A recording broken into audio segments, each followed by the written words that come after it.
marche, vous m'entendez? Bonjour à tous, merci d'être venus. Oui, c'est engagé.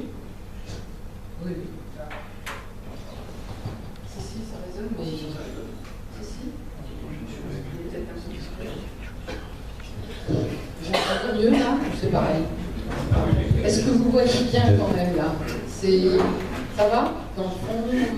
Parce que des fois les images sont un petit peu foncées, donc voilà, il y a une place devant pour ceux qui ne voient pas bien. Donc, je vais vous présenter notre association Zéro France, qui est au contact et enlèvement lors de rencontres OVNI.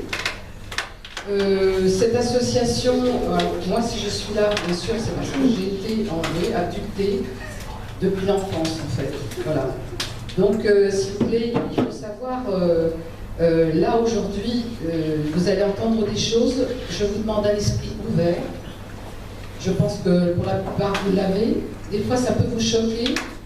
Je peux le comprendre parce que c'est très étrange tout ce qu'on va vous expliquer. C'est en marge de notre vie de train-train. C'est pour les abductés des fois très difficile. C'est pour ça que j'ai créé cette association. Je vais rapidement vous expliquer comment je l'ai créée et puis enfin le fonctionnement. Puis après tout ce qu'on a constaté jusqu'à présent parce que je l'ai créée en 2014 cette association. Et aujourd'hui, donc Magali, qui est venue avec moi, qui est membre de notre association, vous expliquera son témoignage à un moment donné, ce qu'elle vit. Elle nous aide dans l'association en tant que psychologue, parce que dans le fonctionnement de l'association, ce que j'ai voulu par-dessus tout, c'est que, bien entendu, que c'était pour les abductés, les expérienceurs aussi, comme on dit, et aussi accompagner de psychologues cliniciens. Voilà. Qui sont pour la plupart pratiquent l'hypnose pour nous aider. C'est avec dans tout le respect, je dirais, du fonctionnement d'un thérapeute. Hein, donc il y a vraiment une rigueur, je dirais, dans le fonctionnement de notre association pour les hypnoses, alors qu'on voit sur le net des tas de choses que je peux voir, qu'on a constaté avec eux. Par Skype, enfin je vous expliquerai ça tout à l'heure, où il y a des dangers, des grands dangers de faire ça, voilà, à distance, parfois, voilà, les psychologues nous ont expliqué pourquoi. Donc, en 2014, j'ai mis 2 ans pour créer l'association, car en fin de compte, au départ, je suis allée vers l'INRES, donc l'Institut National de Recherche Extraordinaire que Stéphane Alix, peut-être certains connaissent cette association, a créé, qui est un journaliste, lui, qui a créé l'INRES. Donc je vous parlais d'Isabelle de Cocheco, qui est la vice-présidente, là juste que je vous la présente parce que cette psychologue clinicienne a déjà rejoint en 2014, bon, elle est venue avec nous dès le départ, pour rejoindre notre association avec Nicolas Dumont, qui est aussi un clinicien, donc psychologue clinicien. Ce sont des personnes qui ont vécu des expériences personnelles, qui sont ouvertes aux phénomènes paranormaux, aux phénomènes, je dirais, un petit peu étranges, qui ont une ouverture de compréhension un petit peu en marge de beaucoup de psychologues, bien que je n'ai pas de choses contre les psychologues, mais disons qu'on a des abductés qui ont essayé de faire des régressions, de parler de leurs problèmes, je dirais, d'abduction, et qui se sont fait renvoyer poliment, voilà, par la suite, quoi, pour pouvoir être suivis et qui n'ont pas pu avoir cette aide qu'ils espéraient. Alors le Zéro, donc avec des psychologues, Nicolas Dumont au départ, qui est toujours membre de l'association mais qui a souhaité se mettre un peu en retrait, et Isabelle de Cocheco qui est avec moi en tant que vice-présidente, et on a un bureau. Dans le bureau, il y a des abductés, puisque toute l'association est composée de personnes expérienceurs, comme on dit. Voilà. Non pas parce que j'ai rien contre les ufologues, hein, parce qu'il y a des ufologues que je connais très très bien, des gens de Lumière dans la nuit, peut-être certains connaissent Gérard Deforge, Georges Mess, Jean-Claude Venturini, voilà, il y a des personnes comme ça qui sont des gens de terrain.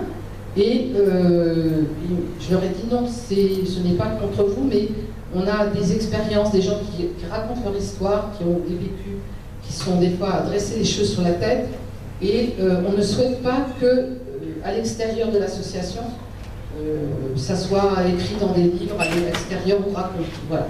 Donc, après, si les gens veulent eux-mêmes, en tant qu'adultes, raconter leur histoire d'une façon individuelle, ils ont le droit, hein. On n'empêche rien.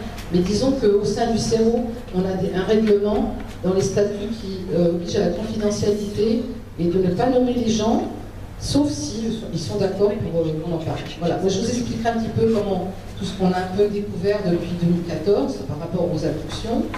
C'est un terrain immense, c'est-à-dire que, si vous voulez, je vous dirais, c'est un iceberg, c'est-à-dire qu'on en voit une petite partie et en dessous, c'est énorme. Quand je dis énorme, je pèse mes mots. Voilà. Donc, je continue. Alors, quand j'ai créé l'association, c'est ce que je vous ai parlé, Stéphane Alix, voilà, peut-être certains le connaissent, parce qu'il a même fait des reportages qui s'appellent Enquête extraordinaire. Vraiment des reportages avec Natacha Calestrémé, sa compagne, où vraiment il y a eu beaucoup c'était très précautionneux, respectueux des gens. Je vous recommande, si vous avez l'occasion de regarder ces reportages, Stéphane a vraiment fait du bon travail et respecté les gens lors des interviews, des rencontres. Voilà.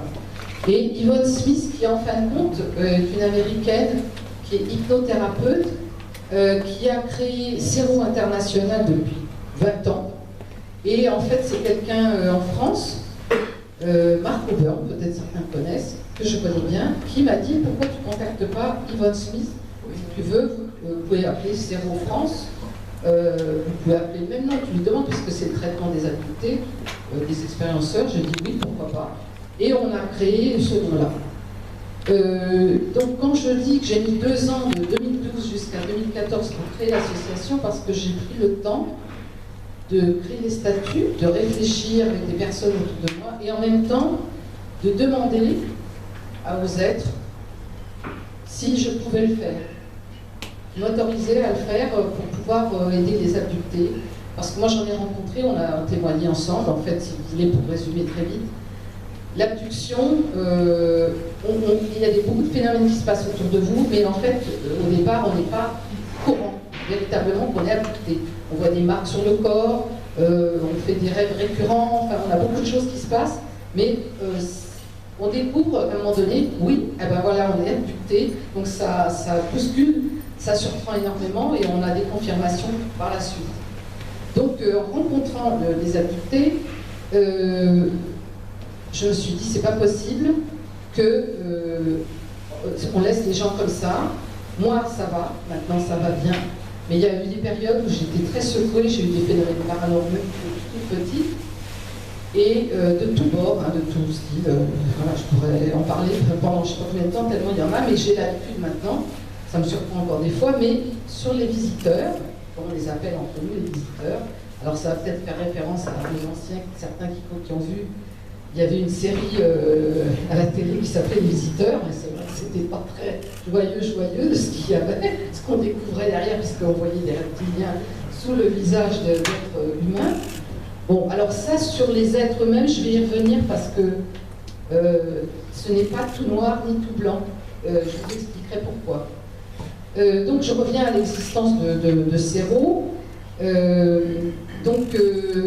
On se disait, mais en discutant entre nous, oui, il y a des êtres qui nous enlèvent, on s'en aperçoit, on a des marques, il y a des souffrances vraiment répétées parce que dans la nuit, ou des fois même la journée, ils viennent et voilà, on les rencontre, ou ils viennent pendant le sommeil, et on est dans un état un peu d'état modifié de conscience, et on sait pourquoi, un petit peu maintenant, un peu plus, pourquoi ils nous mettent dans cet état-là. Et on se dit, en discutant entre nous, c'est pas possible parce qu'il y a les États-Unis, vous verrez qu'après je vous en parlerai, c'est mondial, ça, on le sait maintenant. Il y a des pays où c'est en quantité industrielle. En France, il y en a beaucoup. Ce qu'il y a, c'est que beaucoup de gens n'en parlent pas, par peur, honte, par même des craintes. Moi, il y a quelqu'un qui m'a dit, mais le médecin que j'avais vu, je lui en ai parlé, il m'a dit, écoutez, il va peut-être falloir envisager l'hôpital psychiatrique. Donc vous vous rendez compte jusqu'où ça va, quoi. C'est-à-dire que c'était très difficile de trouver un lieu pour pouvoir en parler sans être jugé, moqué, et des fois même interné, pour dire les choses comme elles sont. Donc c'est pour ça que le CERO, si vous voulez, je dirais qu'on a un rôle thérapeutique en même temps. Donc, je continue. Alors, le fonctionnement, on fait toujours un entretien parce qu'il y a des gens qui nous appellent, qui nous envoient des mails. On a un site internet, donc, et puis on communique aussi par les médias, sur le web principalement, parfois télévision, mais c'est un peu plus rare. Parce que c'est rare de trouver une télévision actuellement qui respecte, je dirais, les abductés, sans s'en moquer. Pour preuve, il n'y a pas longtemps, sur C8, à Cyril Hanouna, vous avez téléphoné pour y aller, on a dit non, on n'y va pas, mais il y a des gens qui ont dit, ben, écoutez, moi je veux bien, ouais, je veux peut-être passer, mais je veux me masquer, etc. Et on a vu quelqu'un qui est passé en fin d'émission, parce que j'ai dit, je vais regarder quand même ce qu'il va faire, et je ne m'étais pas trompée, parce que vraiment, il s'est moqué de la personne qui est un des abductés qui s'est présenté, mais c'était, bon, enfin bref. Donc ça avait confirmé tout ce que je pensais, parce que il avait, je dirais, fait toutes les missions, les parties d'émissions qu'il avait faites avant étaient sérieuses, abordées avec écoute, etc. Et là, sur les abductés, il s'est défoulé avec ses collaborateurs sur les deux personnes, surtout une qui s'est fait démolir complètement, quoi. Enfin bref, c'était même gênant, honteux par rapport à ce... Ouais, bon, voilà. C'était assez risque et péril, mais il l'a fait quand même, c'était plus fort que lui, hein. Cyril Hanouna, il est comme ça. Hein. Bon, donc je vous dis franchement, les télévisions, il y a eu juste un reporter qui est venu de RMC Découverte, qui a fait un reportage justement sur les abductions en France et un peu l'étranger, où il a été très respectueux. C'était un des rares, voilà. Donc pour le moment, si vous voulez, à part les web TV, je dirais comme Nurea TV pour ceux qui connaissent, ou Bob vous dit toute la vérité, ou certaines radios, on a dans Roman, c'est Radio Plein Ciel ou Ciel, quelque chose comme ça, où vraiment c'est pareil, le journaliste était très respectueux, sinon on n'y met pas les pieds, c'est clair. Voilà. On ne veut pas, si vous voulez, le but c'est de ne pas encore plus déstabiliser les expérienceurs qui vivent parfois comment dire, qui ont un vécu douloureux, de souffrance, et qui en plus se font démolir, si vous voulez, par des personnes qui ne comprennent pas du tout. On peut comprendre que des fois ça fasse peur, qu'on a une gêne, peut-être un petit sourire, etc. Mais de là à démolir la personne qui est en face de vous, ça c'est pas humain, je dirais. Ou si c'est plutôt humain, entre guillemets, dans le mauvais sens du terme. Donc les entretiens que nous faisons avec, au départ, on y présumait abductés parce qu'on a des personnes qui, par exemple, ont un désir de reconnaissance et qui viennent et qui nous contactent, qui nous racontent des livres entiers, je dirais, parce qu'on a une connaissance pour certains quand même de ce qui se passe au niveau, je dirais, des récits, et on s'aperçoit que c'est des livres qui nous racontent et que, a priori, le vécu n'est pas présent, enfin, la réalité n'est pas là. Alors ce qu'on fait, c'est que quand même, par je dirais, précaution, on le transmet aux psychologues qui sont avec nous dans l'association, qui ont un entretien, et qui vont beaucoup plus loin dans la discussion, dans l'échange, pour comprendre. Alors Magali veut en dire un petit mot tout à l'heure, si tu veux, par rapport en tant que psychologue, et comme tu es venu comme témoin, donc voilà, c'est Isabelle de Cochecourt en général qui vient, mais bon là ça va pas plus se faire. Mais c'est vrai que sur le phénomène de la conscience, et au moment des régressions sous hypnose, il y a des mécanismes, si vous voulez, que les psychologues détectent, que nous, en tant qu'expérienceurs, ou je dirais en tant que kidam, qui ne connaissons pas le fonctionnement réel, je dirais, de la psyché, des fois, on ne peut pas le voir. Voilà. Alors qu'eux, ils ont des marqueurs, si vous voulez, où ils comprennent, ils observent, ils regardent, ils écoutent, et ils peuvent se rendre compte, effectivement, s'il y a eu un vécu, ou si c'est un récit qui a été reproduit. Voilà. Parce que ça arrive. C'est pas fréquent, mais ça arrive. Donc là, c'est ce que je vous disais, on passe auprès d'un psychologue, et là, il y a une validation qui est faite pour entrer dans l'association. Sinon, on a des fois des gens qui viennent et qui nous font des récits, je dirais, parce qu'on arrive à bien, enfin, on sait faire le distinguo entre les phénomènes, je dirais, paranormaux et même des défunts, par exemple. Voilà, c'est ça, des fois, qui est difficile à comprendre parce que on va dans des plans parallèles. Donc en fait, vous verrez tout à l'heure dans le monde entier. Vraiment, ils sont très très très avancés. Et si vous voulez, ils savent très bien par rapport à la matière, comment, parce que nous, tout est ondes, vibrations, voilà, il y a, comment vous dire, ce qui nous semble matière n'est pas vraiment de la matière, puisque ce sont des ions, des atomes, voilà, qui sont reconstitués, qui nous permettent d'être dans des espaces réels, de notre réalité, mais eux savent très bien traverser la matière, passer dans des champs particuliers, des plans particuliers, et si vous voulez, justement, c'est ce qu'on essaye de faire, le distinguo entre ce qui est, je dirais, le phénomène, les contacts avec les défunts, et le phénomène des abductions, des enlèvements et des contacts par des êtres, je dirais, venant d'ailleurs, d'une autre planète ou intra-terrain. Parce qu'on s'est aperçu aussi qu'il y en a sous des grottes sur Terre et même dans des montagnes, il y a vraiment des êtres qui vivent avec nous. Voilà, et qui viennent, qui nous approchent, qui font des expériences, qui nous contactent directement. Donc, c'est des fois, c'est très vaste. C'est ce que je vous disais tout à l'heure, l'iceberg. Donc, on a créé des groupes de parole tous les 2 mois. On en a créé un à Paris, parce qu'il y en avait beaucoup qui étaient sur la région parisienne. Mais on se déplace dans d'autres lieux de France, parce que, disons, je dirais, les abductions, ça touche toute la France. Hein. On s'aperçoit qu'il y en a dans le nord, il y en a dans l'est, il y en a dans le sud, il y en a partout. Partout, les appels sont de partout. Donc, il y a des gens qui sont plus jeunes, j'ai même eu des enfants au téléphone, mais il y a des gens qui ont 50 ans, 60 ans, des fois 70, qui téléphonent, qui disent « je n'ai jamais pu parler de mon expérience ou des expériences à personne ». Et elles commencent à se raconter. Et pour elles, c'est une délivrance totale, parce qu'elles disent j'ai eu une écoute et vous n'êtes pas moqué de moi, on m'a pas ri, voilà, et j'ai vécu ça, elles me racontent, voilà. Et donc, des fois, elles viennent uniquement pour raconter ça, et elles se sentent soulagées, comme si elles avaient délivré voilà, quelque chose qu'il fallait qu'elles déposent avant de continuer leur chemin. Et puis il y en a d'autres qui rentrent dans l'association, et je vous expliquerai après pourquoi. Donc le groupe restreint, alors on fait un groupe, je dirais, pour ceux qui ne peuvent pas venir, on est en train d'en créer dans le sud un groupe, justement, parce qu'on a des psychologues dans le sud, donc près de tout le monde. Et pour pouvoir faire que ça ne soit pas toujours sur Paris, on essaye d'en créer aussi vers l'ouest, côté de Bordeaux, Toulouse. On va en créer dans le nord aussi, mais ce qu'il y a, c'est que le principe, c'est avec des psychologues cliniciens, que le groupe se constitue, je dirais, le relais, quoi, voilà.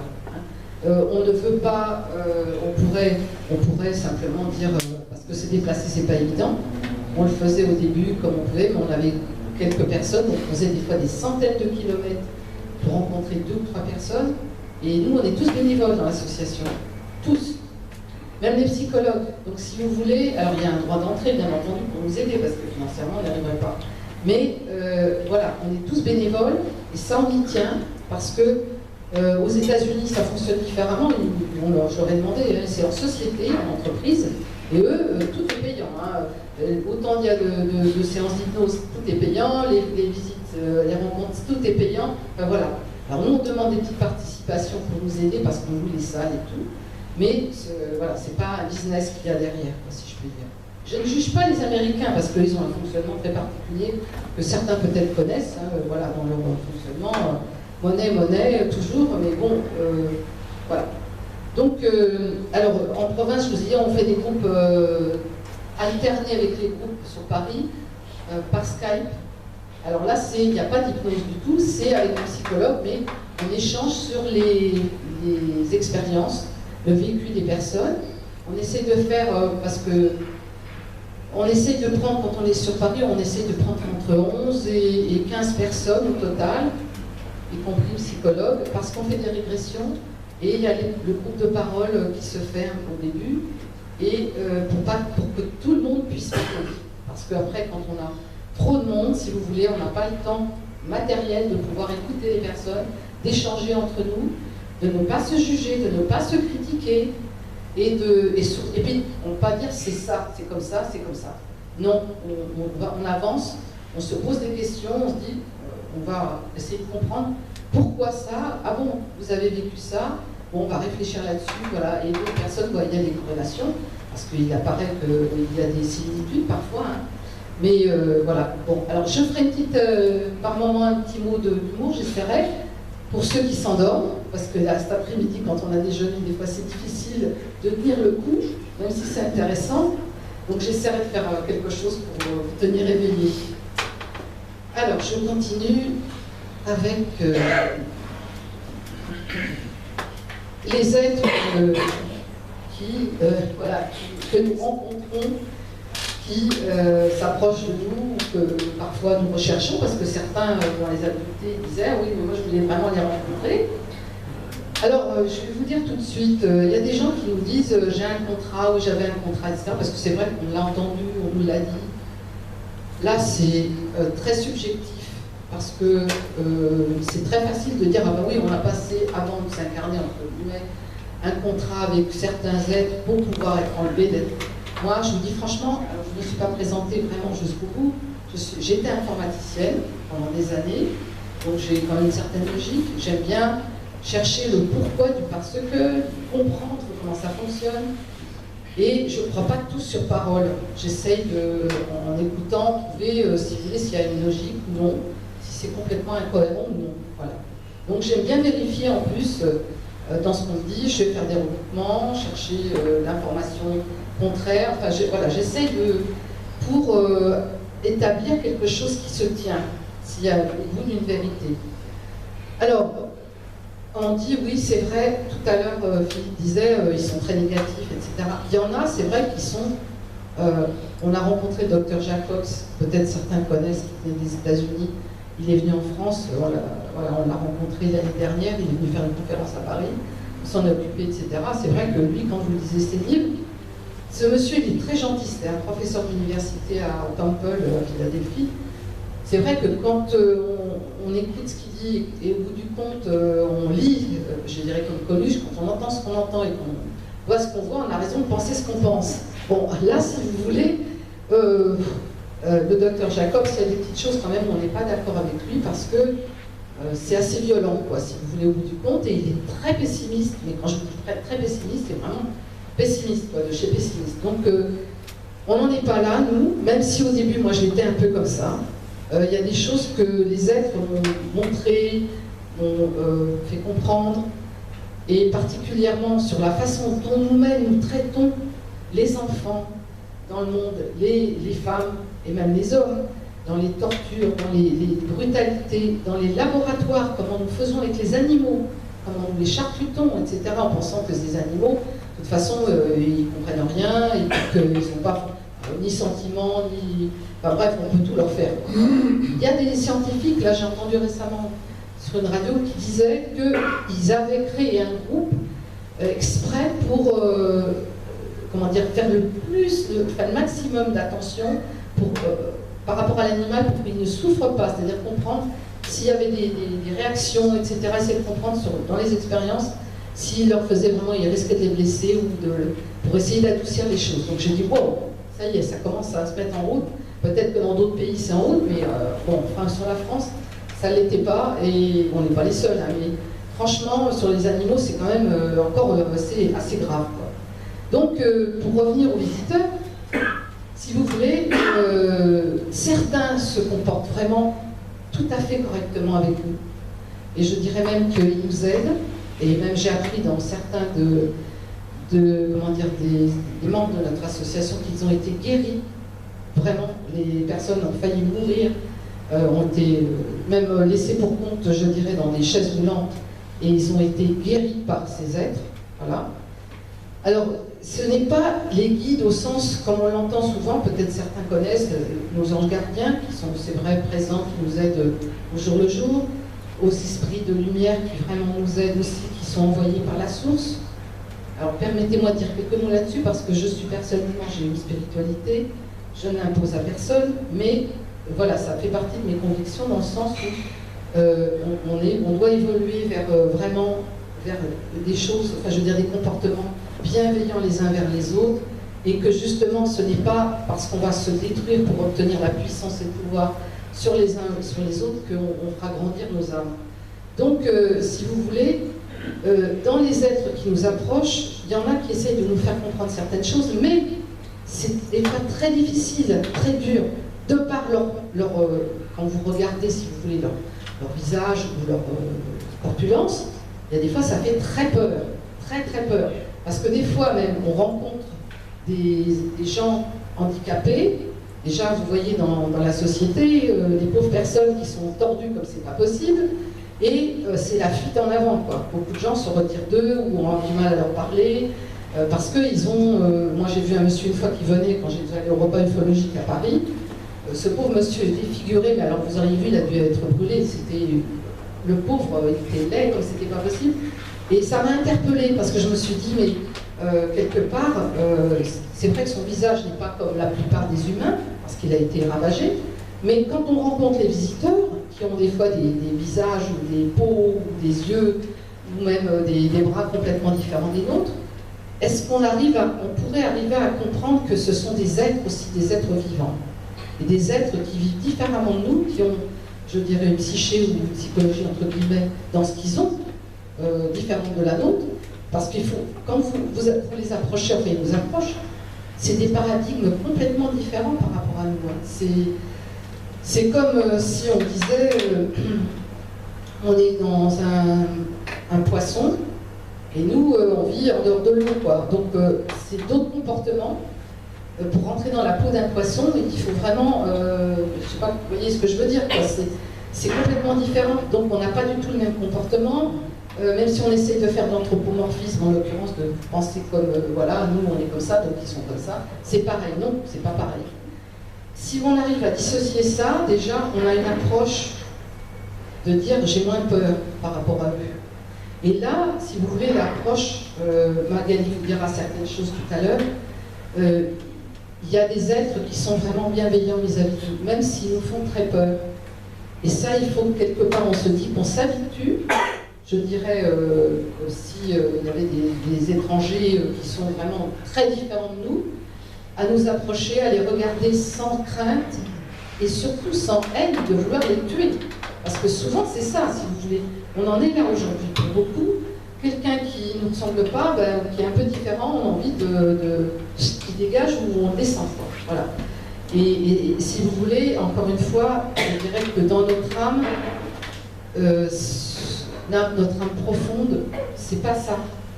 C'est de s'ouvrir. On est dans un système solaire. Moi, personnellement, j'ai fait d'astronomie amateur pendant 10 ans, dans un club d'astronomie amateur.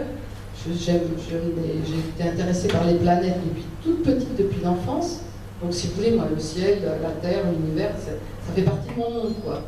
Donc, si vous voulez, je dirais, voilà, on est des terriens dans un système planétaire, dans une galaxie. Hein, donc, je ne sais pas si vous voyez, quand on regarde sur les photos des galaxies, on n'est vraiment même pas, excusez-moi le terme, mais même pas une crotte de mouche, quoi. C'est vraiment, on ne voit même pas avec un micro, je dirais, comment dire, un microscope, on peut à peine nous distinguer. Donc, si vous voulez, le principe de l'univers, savoir qu'il y a encore d'autres galaxies et qu'il y en a des milliards. Donc, si vous voulez, voilà, ça relativise tout, de dire qu'on est les seuls dans l'univers. Moi, ça me fait bien rigoler, si je puis dire, parce que je trouve que c'est comme si on regardait son nombril et qu'on pourrait se dire qu'est-ce que je suis beau, qu'est-ce que je suis belle. On est seul, on est beau, on est les meilleurs, voilà. Même si on peut être bon, bien sûr, on peut être intelligent, bien sûr, mais il y a aussi une vie ailleurs. Et c'est ça qui nous rend, je dirais, qui nous ouvre l'esprit et qui nous amène à faire des découvertes, à aller au-delà et à aller rencontrer, je dirais, maintenant l'univers, quoi. C'est ça qui nous attend. C'est pas que de rester en se disant sur Terre, on va rester tous entre nous, on va bien se taper dessus, bien se bousiller, et au bout du compte, il restera, excusez-moi, 4 pelés tondus. Et qu'est-ce qu'ils vont faire, hein, même s'ils sont sur une montagne d'or, avec leur, je dirais, leur petit tas de... Bon, voilà. Excusez-moi, je suis un peu trivial, mais ça voilà, ça sort parce que des moments où ça m'énerve. Donc, pour revenir à nos amis, entre guillemets, pour certains, nos amis visiteurs, donc on a constaté, c'est vrai, effectivement, qu'aux États-Unis, des grilles, des grands grilles, des insectalins, qui sont appelés aussi sectoïdes, cristallins aussi, j'ai entendu, enfin, voilà, et reptiliens, et des êtres à la peau bleue. Donc, parce qu'on en a, dans notre groupe, on est un certain nombre de personnes, il y a aussi des êtres qui ont la peau bleue, on a constaté ça, qui sont vraiment très bienveillants, vraiment. Même dans les, je dirais, dans les grands grilles, figurez-vous, il y en a qui sont respectueux vis-à-vis de nous. Alors, je vais faire un petit peu l'anthropomorphisme, c'est-à-dire, si on prend l'inverse, c'est-à-dire qu'on voit les visiteurs qui viennent nous regarder, qui regardent un petit peu comme on se penche sur les fourmis, par exemple, hein, qui regardent ce qu'on fait. Alors ils disent, ah ouais, ils sont tous ensemble, ils font ça, elles transportent, elles font ça, ça se bagarre, pas, non, etc. Mais bon, les fourmis, elles s'entraident quand même, parce qu'il y en a qui font des ponts au-dessus des fois des rivières d'eau, de passage d'eau, qui meurent hein, pour les autres, hein, pour les autres ouvrières, pour que les autres fourmis puissent passer de l'autre côté et construire une fourmilière, quoi. Vraiment, il y a une entraide, de solidarité. Bon, s'ils nous regardent, nous, des fois, ils doivent se marrer, si je puis dire, s'ils ont de l'humour, je peux dire peut-être certains, je ne sais pas, mais bon, ou, comment dire, en regardant notre société, s'ils n'arrivent peut-être pas à comprendre, déjà ils ont du mal, pour certains, on le sait, à connaître, enfin, à comprendre nos émotions. Ils sont très intéressés par nos émotions, comment aussi créer, comment on crée, par les artistes aussi, il y a beaucoup d'artistes qui sont beaucoup. Comédiens, peintres, musiciens, enfin bon, il y a beaucoup de personnes comme ça, mais pas que. Alors, pour faire juste un parallèle avec les États-Unis, ça touche toutes les couches de la société, que vous soyez scientifique ou non, connaissances, je dirais, intellectuelles poussées ou non. Voilà. Toutes les couches de la société sont touchées. Et bon, parce que il y a aussi des démarches que vous allez voir, je vais avancer. Alors juste pour terminer sur eux, on reviendra après. Encore une fois, c'est vrai qu'il y en a, comme je disais tout à l'heure, s'ils nous regardent, ils vont se dire, oui, il y a des humains qui sont quand même assez sympas, qui sont bienveillants les uns avec les autres, mais il y en a d'autres, ça craint quoi. Parce que, je vous disais tout à l'heure, hein, dans certaines régions, et même peut-être, je ne sais pas en France, mais les bons sites pour les enfants, pour tout ce qui se passe au niveau destruction ou, je dirais, volonté de puissance pour écraser d'autres êtres, voilà, pour différentes raisons, hein, parce qu'ils ne pensent pas comme vous, parce qu'ils ne votent pas comme vous, parce qu'ils n'ont pas la même religion que vous. Enfin bon, il y en a je pourrais décliner des tas de choses. Hein. Bon, on peut se poser la question, effectivement, par rapport à nos différences entre les uns et les autres. Donc, je reviendrai sur une anecdote tout à l'heure par rapport aux visiteurs. Les éléments factuels, parce qu'on vous a dit il y a quelque temps, peut-être c'est dû à votre conscience. Bon, ça a été dit. Peut-être certains ont lu un livre qui s'appelle OVNI et Conscience, qui était très intéressant, demeurant. Et il y a des personnes qui disent dans ces livres, alors il y a des scientifiques comme Philippe Guillemant, des choses super intéressantes, des philosophes qui disent aussi certaines choses intéressantes, des ufologues aussi, et puis il y a des philosophes qui disent, bah non, tout ça c'est dans la tête des expérienceurs, ils créent une réalité, ils l'inventent, etc. Donc ils se font leurs marques, les marques, l'esprit crée la marque sur le corps.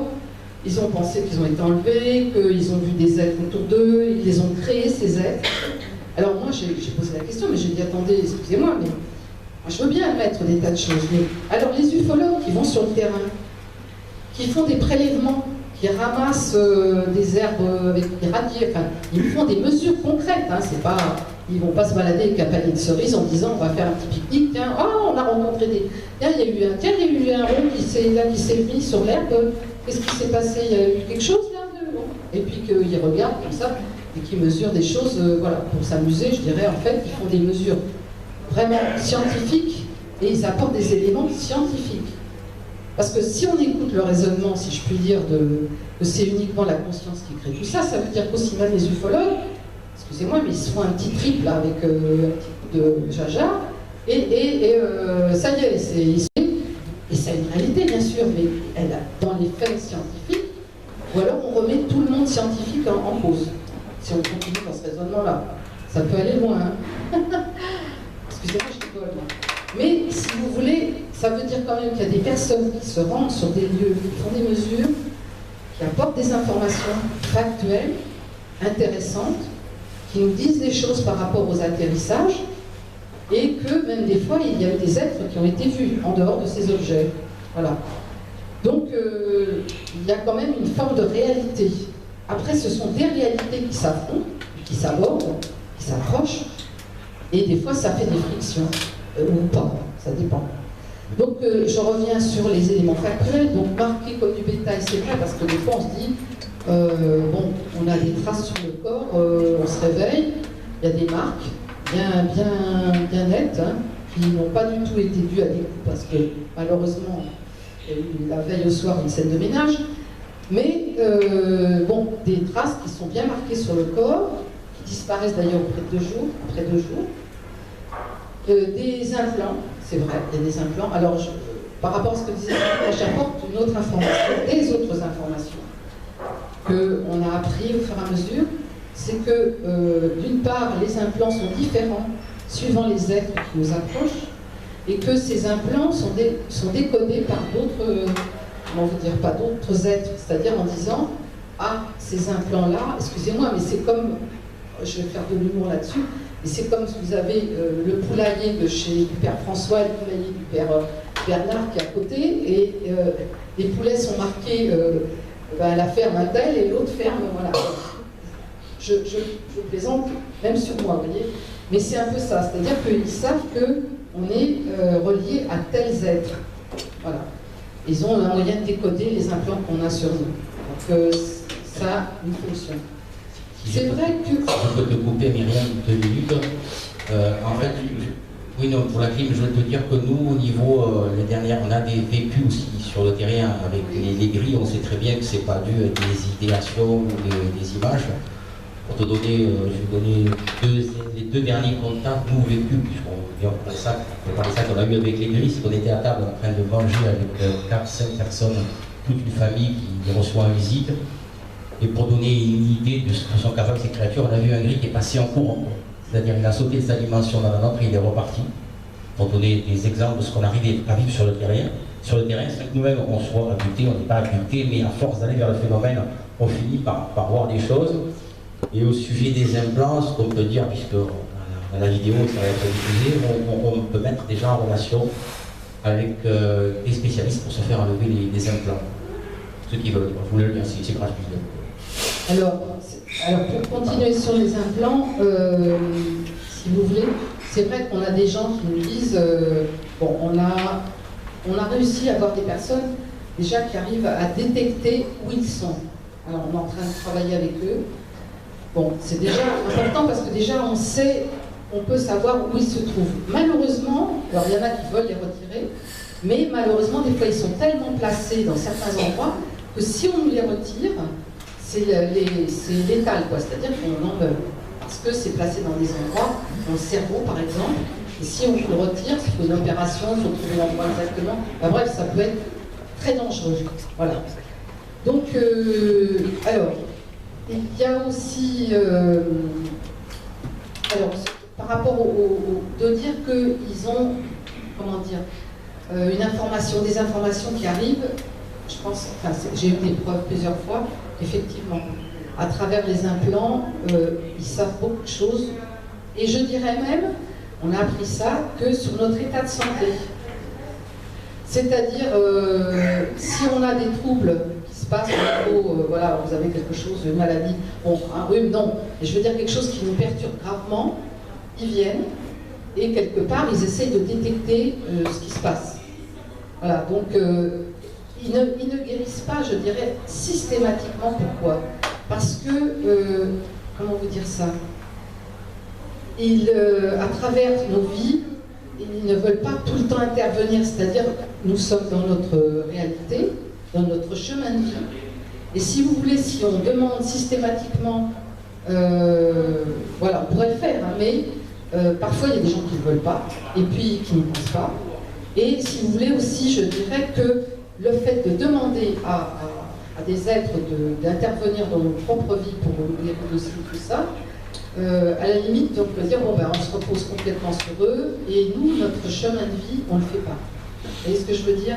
C'est que comment dire, on a à apprendre des choses sur cette terre, à partager des choses ensemble sur cette terre, et si on ne les fait pas, ça veut dire qu'on s'en remet à d'autres êtres. Ça arrive, hein, même vis-à-vis des, comment dire, même vis-à-vis des gens, je dirais, je prends des exemples, si vous voulez, il y a des gens qui veulent avoir une influence sur d'autres personnes ou sur des groupes, qui, ces personnes, je ne dirais pas qu'elles sont faibles, mais des fois elles peuvent avoir des soucis psychologiques ou des besoins d'être soutenues, et elles se mettent complètement sous la dépendance de quelqu'un. Et ça peut être grave parce que à partir de là, vous n'êtes plus, je dirais, dans votre chemin de vie à vous, pour réfléchir, pour comprendre, vous vous remettez entre les mains de quelqu'un qui peut avoir, je dirais, un impact des fois terrible sur vos vies. Voilà. Bon. Pour continuer sur les traces sur le corps, moi-même j'en ai eu plusieurs fois, après des régressions, par exemple sous hypnose. Mais bon, c'est revenu parce que je me suis retrouvée en situation, hein, c'est-à-dire je les ai vus autour de la table. Bon, j'en raconterai plus tard mon expérience parce que j'ai eu un certain nombre d'enlèvements. Mais là, je dirais qu'on continue par rapport aux abductions. Alors, oui, retirer, on a cherché à contacter chirurgien, parce qu'aux États-Unis, il y avait Roger Leir, qui était un homme extraordinaire, qui a retiré les implants physiques. Voilà, il les a enlevés quand il pouvait les enlever pour les personnes qui voulaient. Il l'a fait, il a fait des études de livres qui sont très bien faits sur les composants même des implants. Il n'y avait pas de matière de minéraux ou de matière comment dire, connue sur Terre, qui était dans l'implant. On a aussi ce qu'on appelle des symbiotes, ce sont des petits, je dirais, des implants qui bougent, qui se déplacent, qui ont une forme d'intelligence.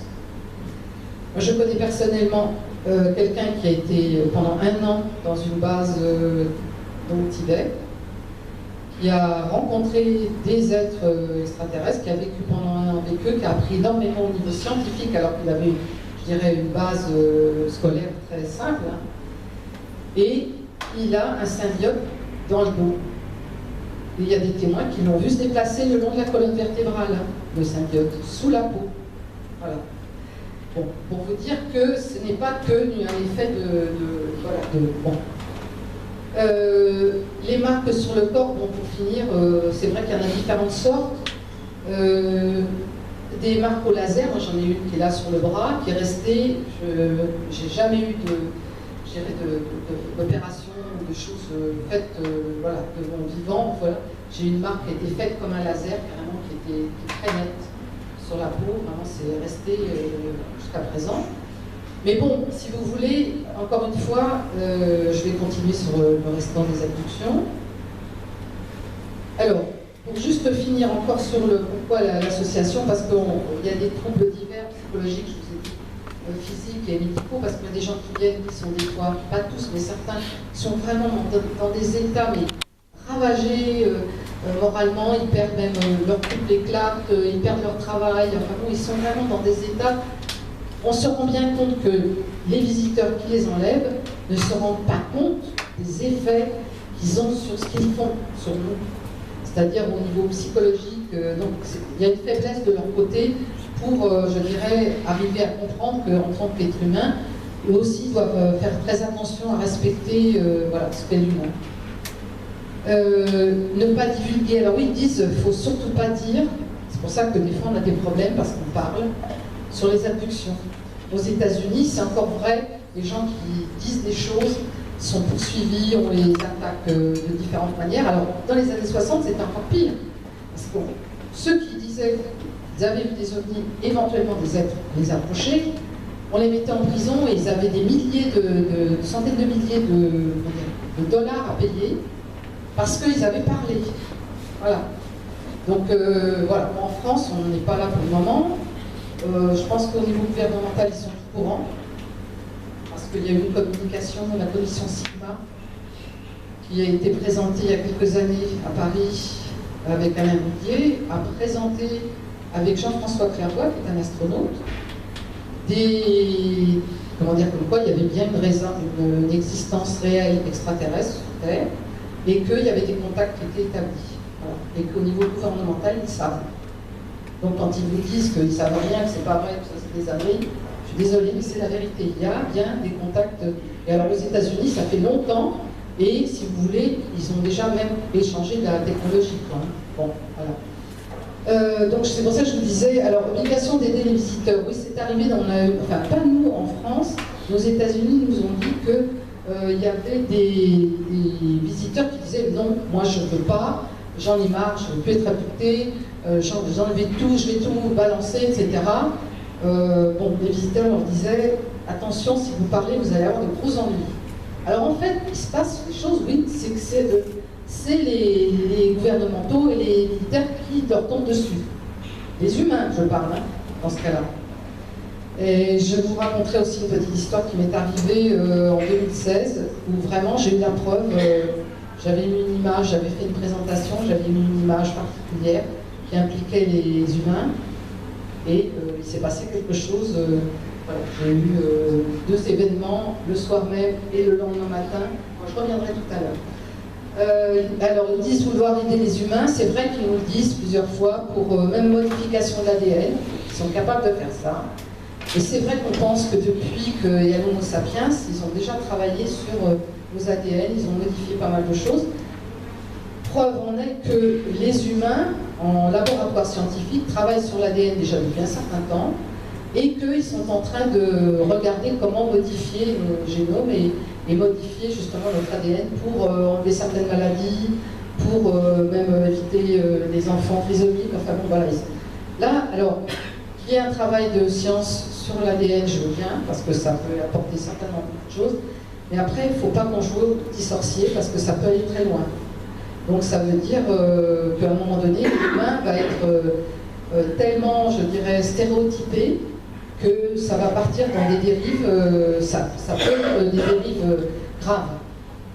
Voilà, donc la suite. Alors les abductions, on a constaté chez les parents, les grands-parents, dans les enfants, beaucoup de phénomènes paranormaux en France. Alors qu'aux États-Unis, le docteur Jacobs, le docteur, non, on l'a demandé, il a dit non, on a très peu de personnes qui ont fait des phénomènes paranormaux. Bon. Ce qu'on en a pensé, en fait, si vous voulez, c'est que le docteur Jacobs a fait une démarche de régression avec des milliers de gens. Hein. Vraiment, il a fait ça pendant 40 ans. S'il connaissait Bob Hopkins, qui a travaillé aux États-Unis sur les abductés, il a rencontré aussi le docteur John Mack. Mais, si vous voulez, il n'a pas une formation de psychologue. J'y tiens parce que c'est très important. Et en fait, si vous voulez, dans ses régressions, il nous a expliqué. C'est vrai qu'il a un fonctionnement de régression pour faire son mettre sous hypnose, mais si vous voulez, il est, il est dans un schéma qu'il a bien développé, mais si vous voulez, cet aspect des choses, c'est-à-dire la paranormalité, a priori, il ne leur pose pas la question. Donc les gens n'en parlent pas sauf l'exception, et il nous a dit, non, il n'y en a presque pas. Ce qui est une erreur parce que on constate qu'en discutant avec les gens, il y a beaucoup de phénomènes paranormaux qui se passent. Pourquoi? Parce que si vous voulez, alors je ne veux pas faire péremptoire ni apporter une définition exacte, mais c'est une hypothèse, c'est que quand on a cette approche aussi avec les visiteurs, on va dans des plans, on aborde leurs plans, ils nous emmènent dans leurs plans de réalité, et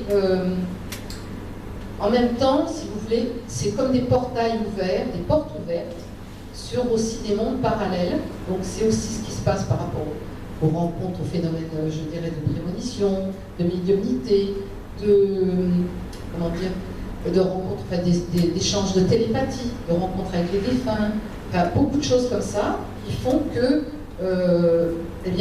c'est vrai que ça peut se chevaucher ou ça peut s'interférer. Voilà. Alors, il faut bien faire le distinguo parce que ce n'est pas la même chose du tout. Ensuite, le phénomène d'hybridation, les grossesses interrompues. Oui, ça, je le dis, nous on en a dans l'association. Et avant de le dire, on a quand même eu des discussions, des échanges concrets avec les personnes qui ont beaucoup souffert pour certaines de ça et qui nous ont raconté véritablement ce qu'elles ont vécu. Ou à un moment donné, les grossesses ont été interrompues. En général, c'est à peu près 12e semaine. Voilà. Donc ça fait pour eux un fœtus qui correspond à leur hybridation. Et après, c'est pris en vaisseau et mis en couveuse, etc., d'une certaine manière qui n'est plus du tout la même que nous. Parce que nous, on fait bien in vitro, fécondation in vitro, voilà, mais bon, eux, ils laissent nidifier. Alors, ce qui est quand même assez aussi traumatisant pour une femme, qui peut l'être. Peut-être certaines, je ne peux pas dire, parce que celles qu'on a rencontrées, elles ont quand même souffert par rapport à ça. Ça les a traumatisées. Donc, et quand je vous dis ces cas-là, c'est des cas réels. Hein. C'est pas quelqu'un qui a supposé, qui est enlevé, qui pense, voilà, elle a perdu l'enfant, mais elle pense que... Non, vraiment. Il y a eu des preuves même du fœtus, parce qu'il y en a une qui l'a vu. Elle était horrifiée, quoi. Donc, pour vous dire, c'est pas que ça, quoi. Les cas isolés, ah oui, on a eu des cas, enfin un cas, c'était assez drôle, qui a eu, une nuit il s'est réveillé, il a vu un petit gris sur son lit. Et il ne s'est pas laissé faire, lui, voilà, il l'a attrapé par l'une des jambes, et en fait il a dit, j'ai pas eu le temps de... parce qu'il n'était pas content quoi, de voir cet être-là, et il m'a dit, il m'a glissé de la main, et je l'ai vu courir, et passer à travers le mur. Et il a dit, je me suis dit, wow. Mais si vous voulez, quand on a discuté avec lui, bon, on a vu quand même qu'il avait, je dirais, son puissance, hein, et que ça l'a surpris, donc il a dit, j'ai essayé de comprendre comment il fonctionnait, parce que quand je l'ai vu traverser le mur, je me suis dit, mais comment ils font, quoi, là, parce que moi, je me serais tapé dans le mur, etc. Bon, puis après, dans les enlèvements, il y a aussi le phénomène où on se voit traverser à travers la fenêtre, par exemple, carrément, et parfois à travers le mur complètement. Alors, c'est pas les sortir du corps, hein, parce que c'est encore autre chose par rapport au sortir du corps. Pour ça, je fais bien le distinguo sur les phénomènes paranormaux qu'on vit et ce phénomène. Alors, il y a aussi une raison, c'est qu'on a détecté que quand on est déplacé, lévité et déplacé, enfin, on se voit partir à l'horizontale en principe, raide comme un bâton, quoi, partir à travers une fenêtre, il y a un objet qui n'est pas très loin. Alors des fois, il y a une lumière bleue qui est tout proche dans la chambre, et en fait, on s'aperçoit que l'objet n'est pas très loin, et qu'il y a un mécanisme scientifique, on ne connaît pas lequel, on ne sait pas lequel, mais qui fait que cette lévitation et ce transport dans le vaisseau, avec cette lumière bleue, ça a un mécanisme, je ne sais pas si c'est électromagnétique, je ne saurais dire vraiment le mécanisme, parce qu'aujourd'hui on n'a pas encore l'explication, on est en train de chercher, mais on a constaté ça. Donc, le bruit, on n'entend pas de bruit, sauf des fois des espèces de bruissements comme des essaims d'abeilles, un peu, si vous voulez, voilà. Ça crée... alors l'état plus ou moins hypnotique dans lequel nous sommes, c'est voulu parce qu'il y a des gens qui, quand ils sont à bord, ils piquent des crises de nerfs, ce qui est tout à fait tangible, hein, parce que par la peur, par la colère, par plein de choses. Il y en a même qui ont essayé de partir en courant du vaisseau, c'est-à-dire quand on est à bord, pour pouvoir sortir, c'est comme un avion, si vous voulez, sauf que là, il n'y a pas de gravité, enfin s'il y a une forme de gravité dedans. Et donc, c'est difficile de sortir de là, quoi. Donc, ils ont des capacités, je dirais, psychiques ou techniques, à nous mettre dans un état sous hypnose, quoi. Voilà. Donc, on redevient en ce moment en état de modifié de conscience. Le souvenir dans le cerveau, on arrive à garder l'information, mais dans le conscient, si vous voulez, c'est comme si, parce qu'on a des rêves récurrents quand même, il y a aussi des gens qui ont des rêves récurrents. Ça, c'est significatif. Mais pas que, mis à part les marques et tout ce qui se passe autour. Donc, voilà. Alors, il y en a, je vous dis, qui essayent aussi de se rebiffer. Pourquoi pas. Alors, les abductions dans le but. Alors, je ne vais pas Pour le moment, je vais m'arrêter, je ferai une pause, je vais laisser la place à Magali pour qu'elle explique son témoignage. Et on reviendra sur la suite pour vous expliquer certaines expériences vécues expérienceurs dans notre association, sur les découvertes qu'on a pu faire encore par rapport à ce qu'ils ont, ce qu'ils font. Voilà. C'est un peu comme une enquête, si vous voulez, qu'on fait nous aussi de notre côté, pour comprendre un petit peu plus. Voilà. Je passe la parole à Magali et je reviendrai après. Alors juste pour les questions, si vous avez des questions, on le fera tout à l'heure pour débattre ensemble, il n'y a pas de problème. C'est surtout que vous ayez le maximum d'informations au départ pour que vous puissiez gérer vos informations, enfin vos questions. Bonjour, donc moi je vais juste vous parler de ma petite expérience. Il n'y a pas de vocation universelle dans ce que je vais vous dire. Je me suis réveillée une nuit, il y avait 3 petits êtres dans ma chambre, à l'écaille, et avec 3 doigts, je me souviens très bien de leurs doigts. Et il y en avait un qui était sur ma gauche, et entre sa main et la mienne, il y avait une grosse boule blanche. Je l'ai regardé, sur le moment j'ai pas eu peur, parce qu'en fait l'effroi est venu après. Et celui qui était en face de moi s'est rendu compte que j'étais réveillée et m'a endormie, je vais le dire comme ça. Le lendemain matin, je me suis réveillée avec une flambée d'angoisse terrible. Je suis allée voir sur internet ce qu'on pouvait trouver autour, et alors là, c'était encore pire. À écailles, reptiliens, affreux, méchants, etc. etc.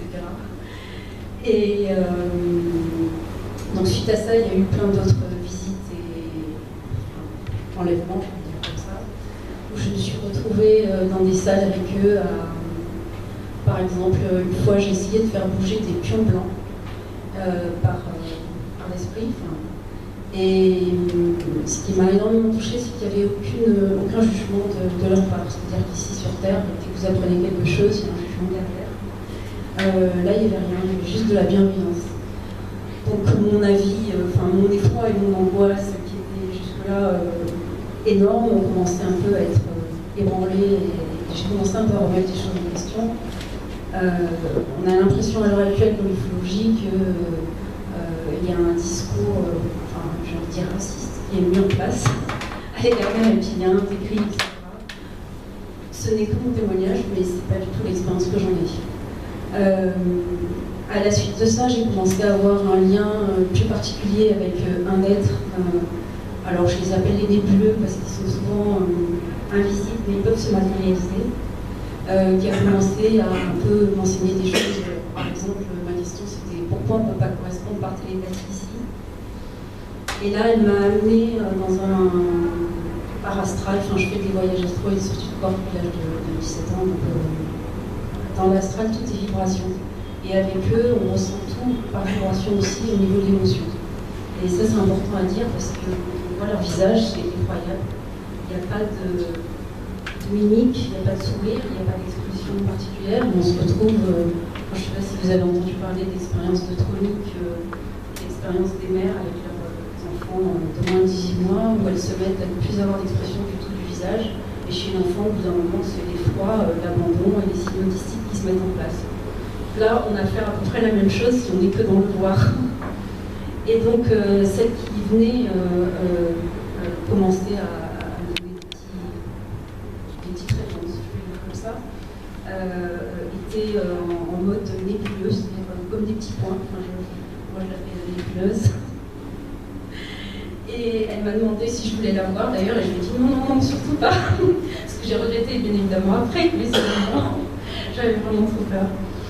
Et donc, par exemple, pourquoi nous on ne peut pas correspondre par télépathie? Parce qu'eux ne correspondent que par télépathie, ce qui veut dire que les premières fois on a l'impression qu'il y a le même but de dedans et de dehors. Ce qui est effroyable.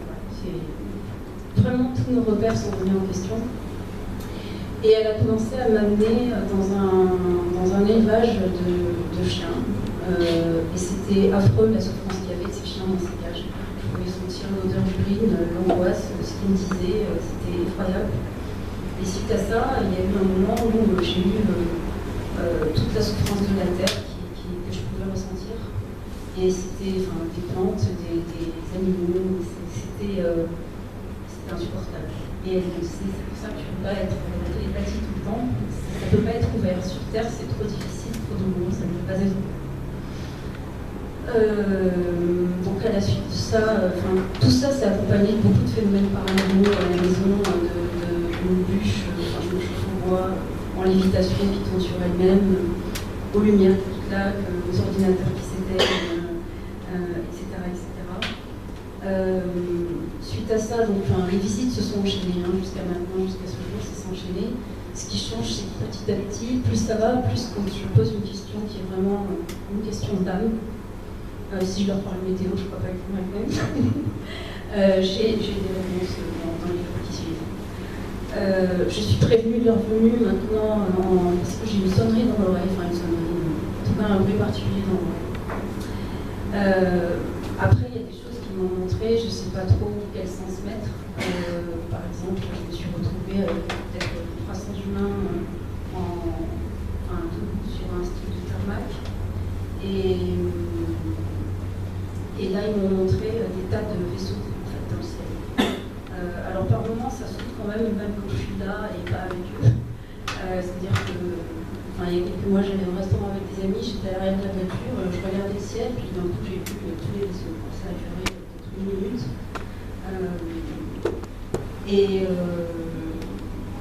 Maintenant, ils me montrent ça aussi, parfois comme un côté rassurant, c'est-à-dire vous n'êtes pas tout seul, quelque chose comme ça. Je n'ai pas eu d'expérience franchement négative, il n'y a pas eu de violence physique, en tout cas je ne m'en souviens pas. Les implants, oui, mais c'est en fait un moyen d'être tout le temps en lien avec eux. Suite à toutes ces rencontres, j'ai été avec des grands gris, et là je me suis retrouvée, je ne sais pas trop comment je vais décrire ça, mais dans un esprit de groupe, c'est-à-dire peut-être un peu comme les abeilles, mais il n'y a pas une individualité dans le groupe. Et pour ceux qui font de la méditation, quand on est avec eux, c'est un peu comme une méditation approfondie. On n'a pas de... Il n'y a pas de pensée parasite tout le temps. Et c'est ce qui les gêne d'ailleurs. C'est très difficile pour eux quand on est dans la pensée parasite. Et c'est aussi pour ça que régulièrement, ils nous rendorment parce que la pensée parasite, c'est vraiment trop violent. J'ai une maladie génétique rare qui fait qu'à un moment je suis très fatiguée. Il m'est arrivé dernièrement où j'étais vraiment au fond de leur demander de l'aide, de dire là je fais quelque chose parce que je n'y arrive plus. Et j'ai eu un grand gris qui est venu et qui m'a envoyé plein d'énergie et j'ai été mieux suite à ça. Je ne me suis absolument pas guérie, mais ça m'a permis de repartir pour quelque temps. Je ne sais pas quoi d'autre. Si vous avez des questions, elles sont les bienvenues parce que je suis un peu en panne. Et enfin voilà, donc tout ça pour dire que de l'effroi, du choc, vraiment du choc électrique, de voir quelqu'un qui est aussi différent, on voit autour de nous comment c'est dur d'avancer dans la vie avec les différences. Il y a quelque chose qui se dessine sur une relation où je peux avoir ma part aussi, demander des choses, avoir des réponses. C'est pas que un objet enlevé qui en fait des expériences, etc. Pour l'hybridation, pardon, je suis pas contre. Il me montre aussi des images, alors c'est quand même très, très commun à tous les adultes pour avoir eu pas mal d'entretiens à ce jour, beaucoup d'images de fin de ce monde. Alors qu'est-ce qu'on en fait? Est-ce que c'est par peur? Ce qui est certain, c'est que de toute façon, il y a une prise de conscience sur Terre que chaque acte, chaque parole a un effet. C'est l'effet papillon, puissance. Et c'est aussi ce que je rencontre dans tous les témoignages que je peux recueillir. C'est-à-dire qu'il y a vraiment cette conscience-là de ce qu'on est, de ce qu'on pense et de ce qu'on fait qui est énorme. Mon fils aussi subit, lui, il ne choisit pas des environnements. Il vit encore avec le froid ce jour, même s'il a vraiment rigolé après. Mais c'est. Voilà. Je crois que ça peut dire que ça restera après si vous avez des questions. Pourquoi avez-vous choisi je n'en ai aucune idée. Depuis Comment? Pourquoi vous n'avez pas attendu? Je sais pas où ça. Je peux apporter un peu d'eau à ce moulin. Donc, moi, je voudrais intervenir donc, avec humilité, avec respect dans la position de Myriam. Donc, c'est pour dire que nous, en tant que chercheurs, origny, muscologues, on l'appelle comme on veut, quoi.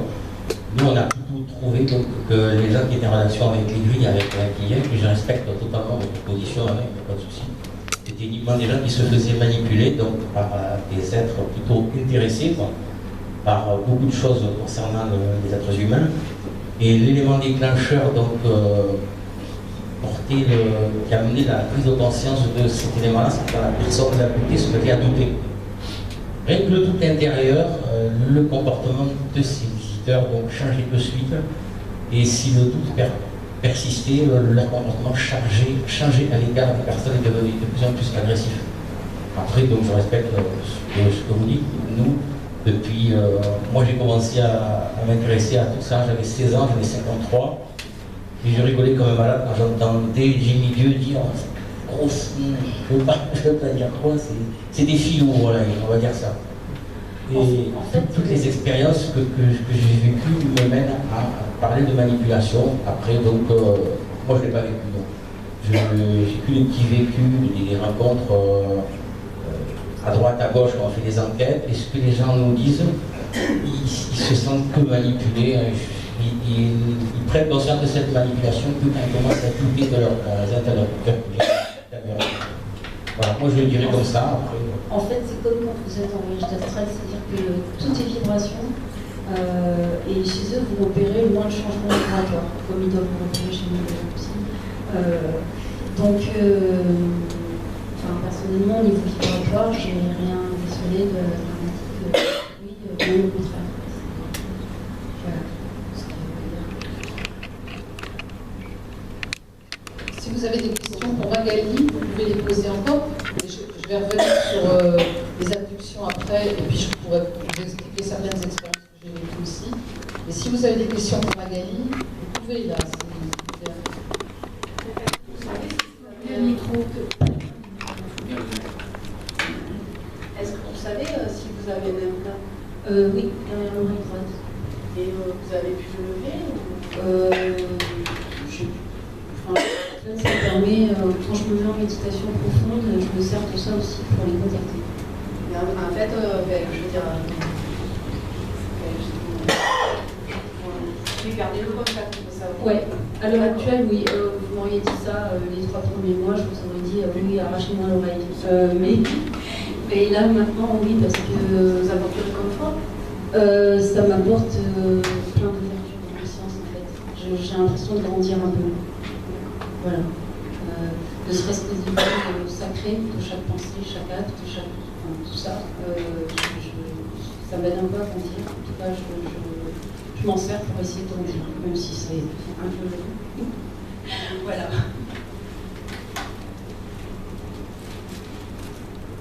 Tout à l'heure, en parlant de la personne, l'être nébuleux dont vous parliez d'elle. Oui. Et vous faites le distinguo entre les elle et les il. Oui, au niveau vibratoire, pareil. C'est-à-dire qu'elle avait une énergie féminine. Ce qui vous permet de dire que C'était peut-être un mal très viril, mais moi, en tout cas, au niveau vibratoire, c'était très féminin. d'accord, c'est pas eux qui vous expliquaient, Non, vous pas du montriez tout. Non. Ce que je voudrais rajouter, c'est qu'il y a d'un côté des porteurs d'implants et de l'autre côté certains qui n'en portent pas, donc qui sont aussi en relation avec des entités extraterrestres. On a rencontré un monsieur qui s'appelle Serge Nazar, donc qui n'a jamais eu d'implant et qui est en relation avec. Lui, les appelle les frères de la Confédération, les Vénusiens, donc on accepte cette terminologie ou pas. Et il y en a 2, 3 autres. Une autre personne qui m'a dit hier soir, tu peux parler de moi, qui est hommage à René, qui est en relation avec les humides depuis 3-4 ans et qui les voit tous les soirs pratiquement, donc qui ne porte pas d'implant. Si je peux me permettre, sans les implants, c'est toujours l'apanage des forces négatives, des entités négatives. Et la personne elle a un implant, ça donne beaucoup de choses. Et de mémoire, j'ai vu un seul cas où les êtres positifs avaient mis un implant. Et je me rappelle même plus tellement ça fait du temps. Alors, je vais revenir sur nos expériences avec les expérienceurs et sur les implants particulièrement. Il est vrai qu'il y a des implants, effectivement, qui sont, vous savez, ça fait un peu comme la Wi-Fi, si vous voyez ce que je veux dire, au niveau informatique, parce qu'on a une connexion. Comme je vais faire l'anthropomorphisme, là, l'anthropomorphisme, pardon. Mais si on regarde, on se regarde nous en tant qu'humains, il y a des comportements quand même qui sont agressifs, négatifs, et d'autres positifs et bienveillants. Donc si vous voulez, on ne peut pas tout cadrer, tout mettre dans le même sac, parce qu'il y a des êtres qui nous ont approchés et qui sont tout à fait bienveillants, je le répète.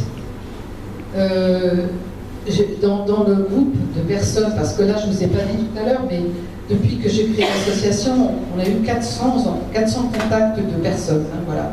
Il y en a qui nous appellent de France, puisqu'il y en a dans tous les coins de France, mais il y en a eu de Jordanie, d'Algérie, de Canada, d'USA, de Belgique, de Crimée, même on a eu des contacts, puisqu'on a notre vice-présidente qui va des fois en Russie, son mari est d'origine russe, et elle a rencontré des activités en Crimée. En Angleterre. Donc si vous voulez, alors les gens qui nous contactent de l'étranger, on leur dit, on leur répond, mais on leur dit on a déjà pas mal à faire avec les nôtres, donc on se demande d'ailleurs comment ils nous ont contactés. Enfin, ils nous disent que sur le site internet ils nous ont vus et donc ils ont cherché par rapport à la France. Voilà, c'est des francophones, mais moi je parle anglais, donc si vous voulez, il n'y a pas de problème pour répondre en anglais, mais on leur dit, on les envoie vers des groupes, voilà, qui sont. Bon, pour revenir aux expériences et aux êtres qui nous approchent, je dirais que dans le groupe, encore une fois, il y a eu des personnes guéries et qui ont dit vraiment si ils n'étaient pas intervenus et qui n'ont pas été, je dirais, abductés en permanence ou enlevés, etc., qui étaient vraiment suivis avec bienveillance, je dirais. Voilà. Il y a eu comme un déplacement, je ne peux pas vous expliquer, je suis rentrée dans sa tête, j'ai pu voir par ses yeux, entre guillemets, du moins ce qu'il avait en sorte de Dieu, pour voir ce qu'il voyait, parce que je me suis dit, s'il me voit, qu'est-ce qui va se passer, etc. Et en fait, je voyais la pièce qui était totalement inondée de lumière. Donc, si vous voulez, c'est comme s'il y avait une espèce de barrage, il ne pouvait pas voir ce qu'il y avait dedans. J'ai réintégré, donc je suis revenue sur le côté, j'ai réintégré mon corps et je me suis retournée parce que je me suis dit, je vais peut-être le voir, quoi. Je me retourne, je regarde sur le balcon, rien. Là, ça m'a intriguée parce que je me suis dit, j'ai pas rêvé, j'étais bien consciente et tout. Et en fait, c'est en discutant avec des personnes qui faisaient pas mal de sortir du corps, j'en ai fait il y a longtemps, mais ça, je ne connaissais pas ce principe. Elle m'a dit, mais en fait, tu es allé dans une fréquence qui n'était pas celle dans laquelle tu étais. C'est-à-dire, dans ta réalité là, tu t'es mis sur une autre fréquence et tu es rentré tu t'es mis à la fréquence de cet être-là pour pouvoir le voir. Bon, c'est une hypothèse, hein, mais ça m'a paru tenir la route. Ça a été une des expériences. D'autres expériences dans les enlèvements, je voyais souvent des petits lutins, moi je les appelais les petits lutins, autour de mon lit. Le visage de ces petits êtres me faisait peur, mais pour moi, si vous voulez, je savais pas à l'époque, je ne savais pas que c'était des petits gris.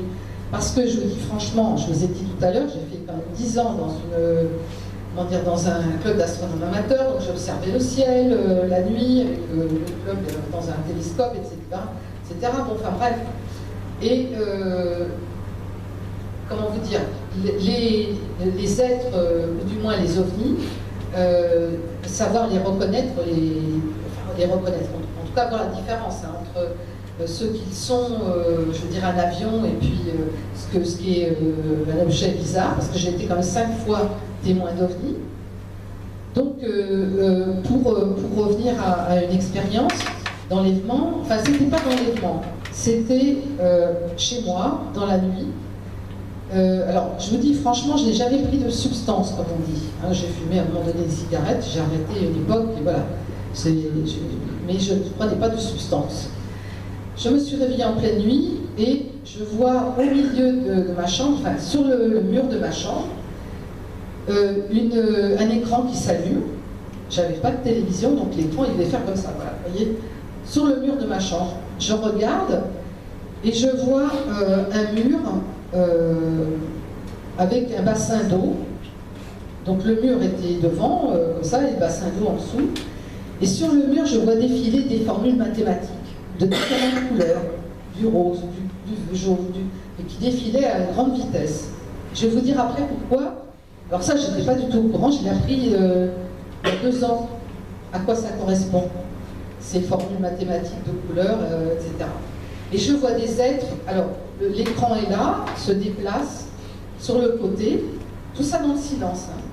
Et je vois des êtres se déplacer, qui allaient, qui venaient, grands, minces. Alors eux, je les voyais plutôt hermaphrodites, parce que je regardais s'il y avait des êtres, des femmes, des hommes, pas de cheveux, pas de sourcils, pas de rien, enfin, le corps assez grand, plutôt élancé, avec une combinaison sur le corps.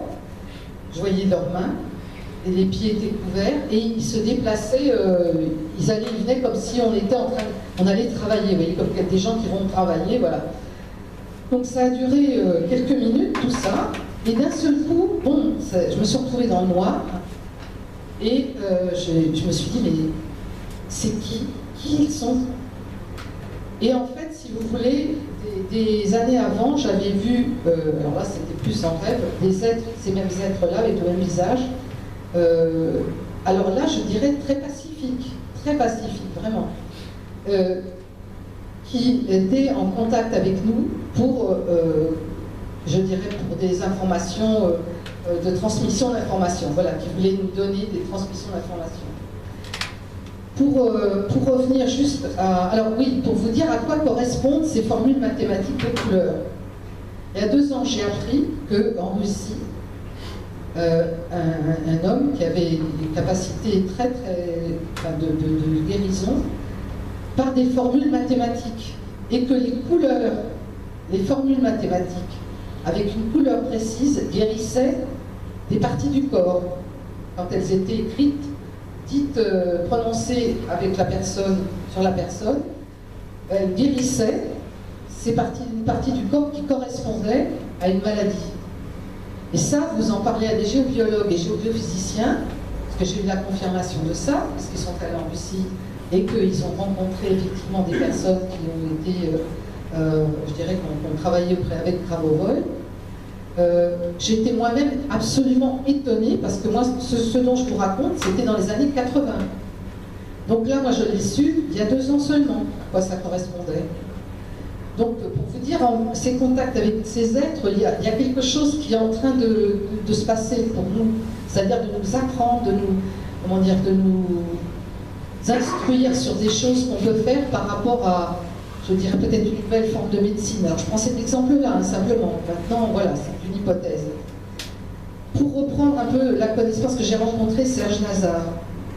En fait, Serge Nazar, j'ai rencontré en 2013, la Confédération intergalactique, dans les années 80, donc j'étais dans la région parisienne encore, une nuit, je me vois traverser, j'étais au dernier étage, je traverse la fenêtre, quoi, et je vois un vaisseau qui est là, je vois des êtres qui sont dans ce vaisseau, et là ils nous ressemblaient beaucoup, c'était pas comme des humains, mais ils nous ressemblaient beaucoup. Et ils me montrent, ils me disent, nous sommes des êtres qui surveillons les planètes. Une sorte de fédération, confédération. Moi, j'avais jamais entendu ce mot. Et ils me disent voilà, ils me font voir différentes informations avec des planètes, etc. Bon, je regarde ça, j'écoute ça attentivement. Et puis, au matin, je me dis, ça y est, ils sont venus cette nuit, ils sont venus. Mais ceux-là, encore une fois, alors par contre, moi, on me dit, mais ils viennent d'où? Alors moi, je vous dis franchement, je ne demande jamais. Pourquoi?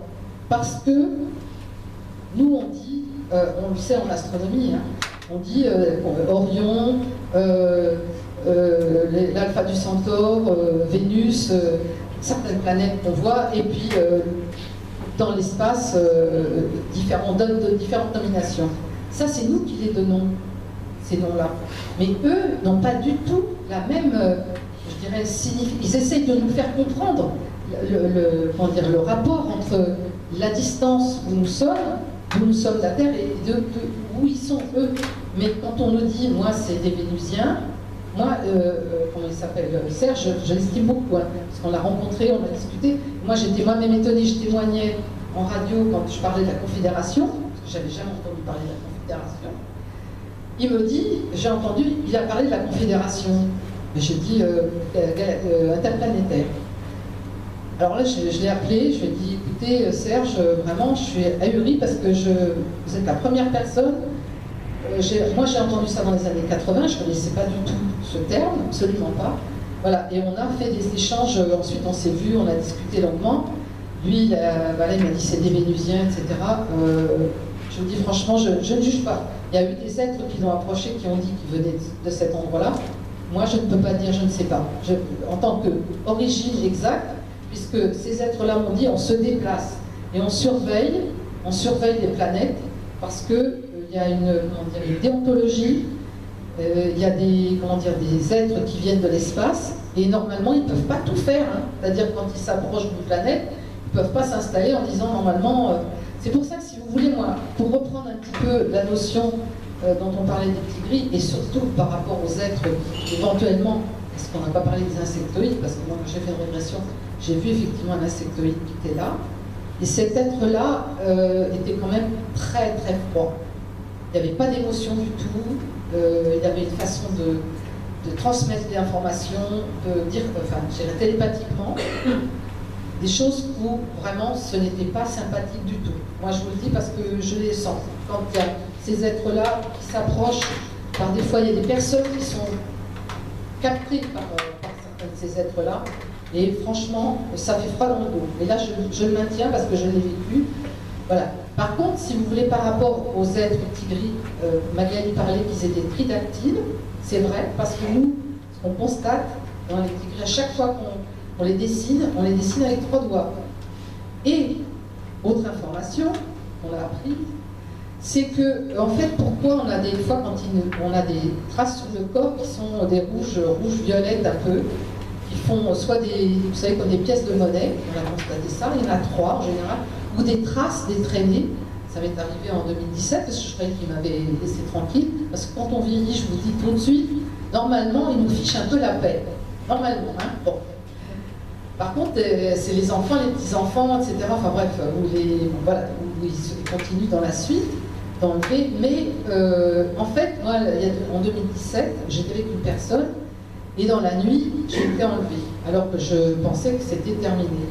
Le lendemain matin, je me suis retrouvée avec 3 traces rouges bordeaux, même un peu comme le tricot de ce jeune homme, là, sur la peau, et une trace sur le haut du sein droit. Et je me suis dit, qu'est-ce qui s'est passé la nuit dernière?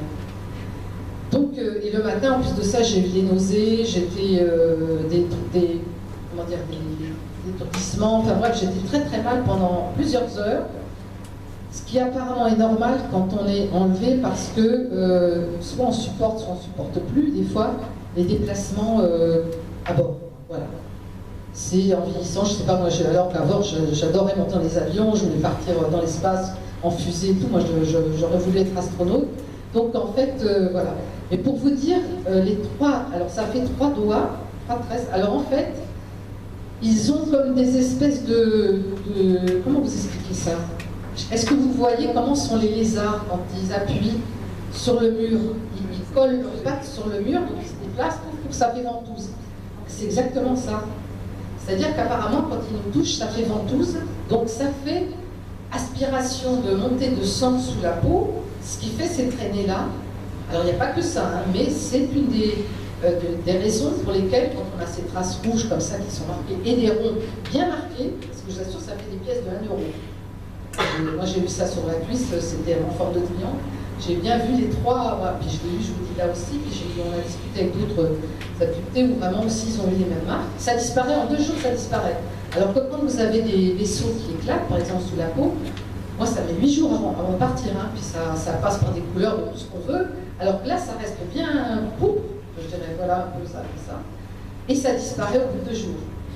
Donc, si vous voulez, voilà, ça c'est des moyens, c'est-à-dire c'est quand ils nous touchent, ce principe comme ça fait ventouse, ça fait monter le sang sous la peau, ce que je disais, et ça laisse ses traces sur le corps. Voilà, c'est parce que, comment dire, c'est leur moyen tactile. Peut-être que ça fait comme les lézards, je ne sais pas, ça a peut-être un rapport forcément par rapport à ce qu'ils sont, mais parce que les tigris, quand même, ils n'ont pas. Enfin, toi, tu as dit quelque chose dans la Galie, tu as dit un être avec des écailles. Les tigris, c'est plus la peau qu'ils ont, parce qu'a priori, avec ces histoires de gros yeux noirs, c'est une combinaison. Une combinaison qu'ils mettent sur eux. Quand ils la retirent, la peau n'est pas du tout de la même couleur. Elle est couleur un peu beige, cireux, un peu, vous voyez. Et les yeux, c'est pas des gros yeux noirs qu'ils n'ont pas du tout. Ils ont des yeux plutôt bleus. Donc, si vous voulez, en fait, alors, il y a beaucoup de choses qui évoluent en ce moment. Je vais à peine survoler parce que c'est en pourparlers. Peut-être certains ont entendu parler d'Alien Project, de Thierry Jamin, qui est je ne dirais pas un aventurier, mais un explorateur, qui est parti en Amérique du Sud, qui a fait une déclaration sur des momies qui ont été découvertes à Nazca. Moi, je l'ai rencontré à Toulouse, parce que quand il a décrit ces momies, mais c'était hallucinant, quoi. Parce que j'ai dit, alors, ce sont les tigris, quoi. Vraiment, ce sont les tigris, c'est-à-dire tridactyles, avec des yeux, quand même, des orbites assez volumineux, petits, 1m10, 1m20 de haut.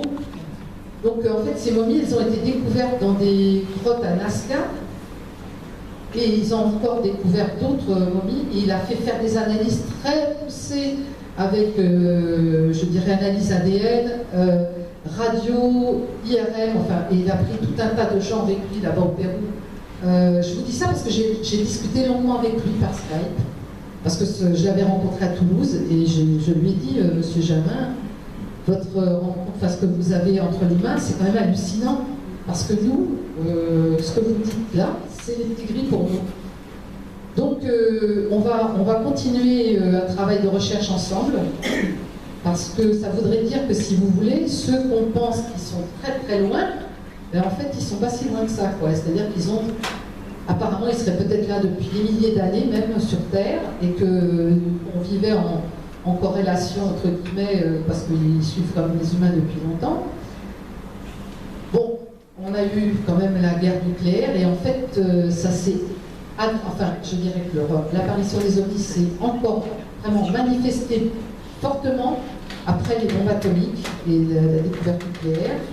Pareil pour donc ils surveillent tous les terrains nucléaires, on l'a su.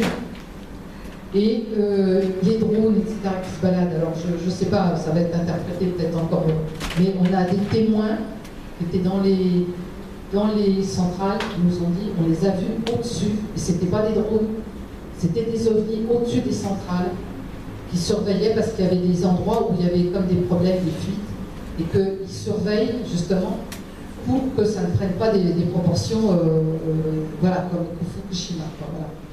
Donc, ils sont attentifs quand même à ce qu'on fait, puisque peut-être certains ont aussi entendu parler du général Salas, qui est venu des États-Unis, pour expliquer. Moi, je l'ai rencontré parce qu'il est venu faire une conférence à Paris. Cet homme, qui est un ancien militaire, il a dit officiellement, on les a vus au-dessus du terrain, qui ont désactivé les têtes nucléaires. On les a vus, on ne pouvait rien faire. On devait faire des expériences pour activer, faire lancer des missiles, pour voir un peu ce que ça donnait, etc., sur des zones privées aux États-Unis. Et il nous a dit, on a été averti à un moment donné par les militaires de garde qu'il y avait un survol au-dessus de la base. Ils ont alerté toute la base et ils n'ont rien pu faire, rien. Il nous a dit, on a vu, comme si ces êtres-là connaissaient exactement chaque, je dirais, fonctionnement de nos missiles, de nos têtes missiles, et comment les désactiver. Donc pourquoi au niveau gouvernemental, ils ne veulent pas divulguer? Alors les abductions, n'en parlons pas, parce que c'est encore plus loufoque, je dirais, entre guillemets. Hein. Voilà, donc déjà, la partie OVNI, c'est que, si vous voulez reconnaître, mettons, devant le peuple américain, que des êtres qui ont une technologie très avancée est capable de désactiver des têtes de missiles, mais vous vous rendez compte au niveau de la défense, quoi? Ça veut dire, les petits là, hein, les petits militaires là, excusez-moi, mais vous êtes capable de rien. On peut vous désactiver comme ça, d'un petit coup de hop. Et dire ça au gouvernement, enfin je veux dire, pardon, au peuple américain, ça veut dire on est impuissant. Ça veut dire que là, à ce moment-là, tout le système actuel, enfin de leur, je dirais, militaire et tout hasard, il s'écroule parce que ben, si vous voulez, on n'est pas grand-chose face à leur technologie, quoi, à leur connaissance de nos fonctionnements militaires. Alors, bon, voilà, ça peut être une explication, mais ça peut se comprendre. Maintenant, dans le sens où mettre en prison ou poursuivre les gens qui sont témoins, qui sont approchés, qui vivent des fois des choses difficiles ou pas par rapport aux rencontres approchées, je trouve ça quand même malheureux parce que, encore une fois, ça veut dire que, d'une façon générale, l'évolution de la nature humaine, l'être humain par rapport à ce qu'il a, à son devenir, fait qu'on maintient des personnes dans une espèce de peur aussi, de peur volontaire, pour surtout ne pas dire qu'il peut y avoir une évolution de conscience, une évolution de la race humaine, une évolution vers autre chose. Voilà. Et ça, dans les projets par rapport au restant, alors on parlait d'hybridation tout à l'heure, c'est vrai que moi, quand j'ai fait ma régression, 2 régressions, 3 régressions même, ils ont bien dit, c'est vrai qu'ils étaient en train, ils faisaient des hybrides depuis un certain temps. Comme je vous ai dit tout à l'heure, on a des personnes qui ont eu des grossesses interrompues et qui on leur a enlevé leur enfant, voilà, et qu'elles se sont vues même à bord, on leur a mis un bébé dans les bras et qu'elles ont dit ça m'a repoussé parce qu'elles ont décrit le bébé avec des cheveux un peu parsemés, clairsemés, qui ne ressemblait pas vraiment à un humain, qui était, comment vous dire, complètement alien, quoi, presque.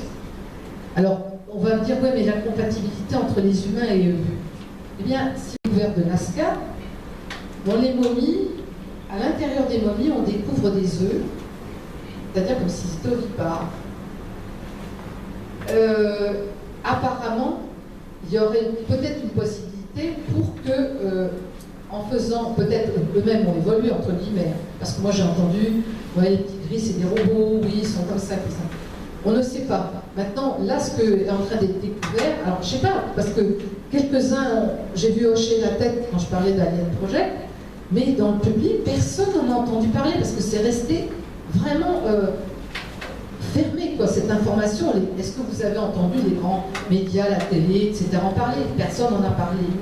Alors, Thierry Jamin est quelqu'un qui est, c'est vrai, un aventurier, il le dit, il est vraiment, c'est un baroudeur, mais par contre, il a le mérite de, comme il m'a dit, de vouloir vraiment aller au bout des choses, c'est-à-dire de vraiment chercher l'information avec tout ce qui est scientifique pour pouvoir continuer à avancer là-dessus, parce qu'il a présenté ces momies avec tous les examens scientifiques à certains ministres du gouvernement péruvien, qui eux ont été intéressés, ont dit oui, effectivement, on va voir, etc. Bon, enfin, voilà. C'est affaire à suivre, parce qu'on doit le revoir, continuer à discuter, à échanger par rapport à nos expériences et ce qui a été découvert là, voilà, sur ces êtres-là.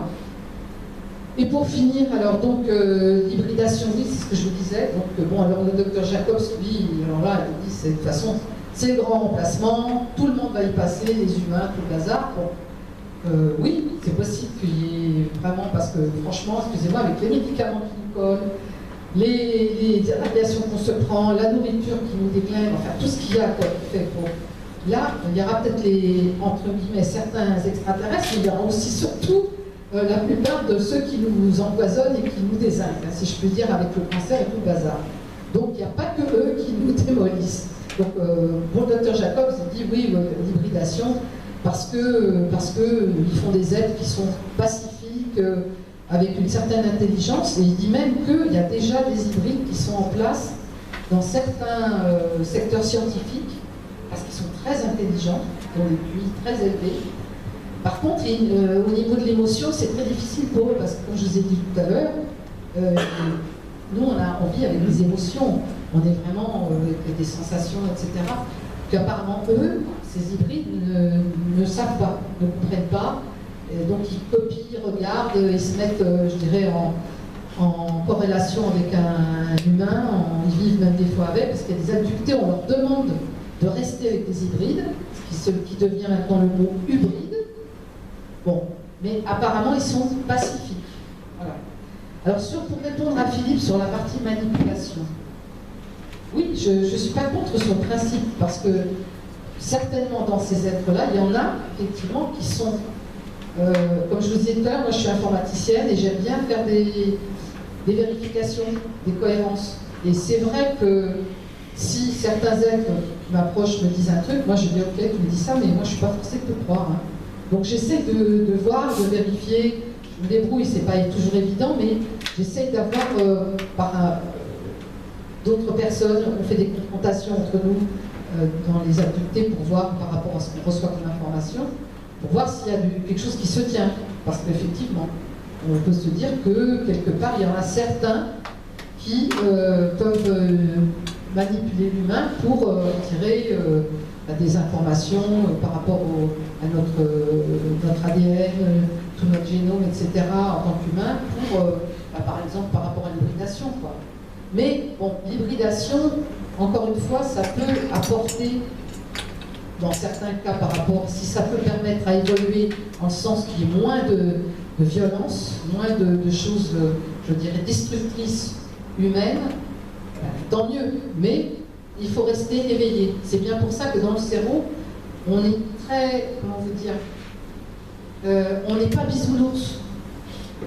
On réfléchit, on discute, on échange, on transmet des informations. On a créé une commission de recherche, même dans notre groupe, avec des personnes, voilà, des adultés, qui ont reçu des informations même scientifiques, alors qu'eux-mêmes n'avaient jamais fait de formation scientifique. Et ils ont été approchés, ils ont reçu vraiment des connaissances très poussées au niveau scientifique.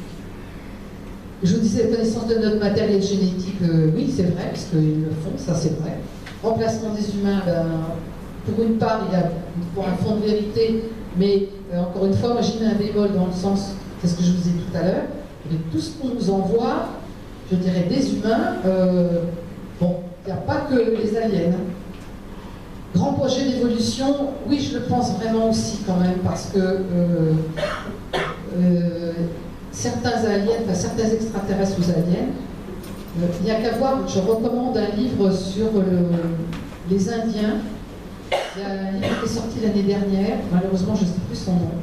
C'est une dame qui est au Canada, qui est une moitié indienne, moitié américaine, je dirais, et elle a fait un livre, elle est allée dans toutes les réserves indiennes pendant ces dernières années, et elle a interviewé beaucoup d'Indiens dans les réserves qui ont été témoins d'extraterrestres qui atterrissaient, avec qui il y a eu des échanges, et eux-mêmes disent on a eu des années de contact pacifique avec des êtres qui sont venus nous approcher, qui nous ont demandé des informations, qui ont fait des prélèvements, parce que je vous parlais de la Confédération tout à l'heure.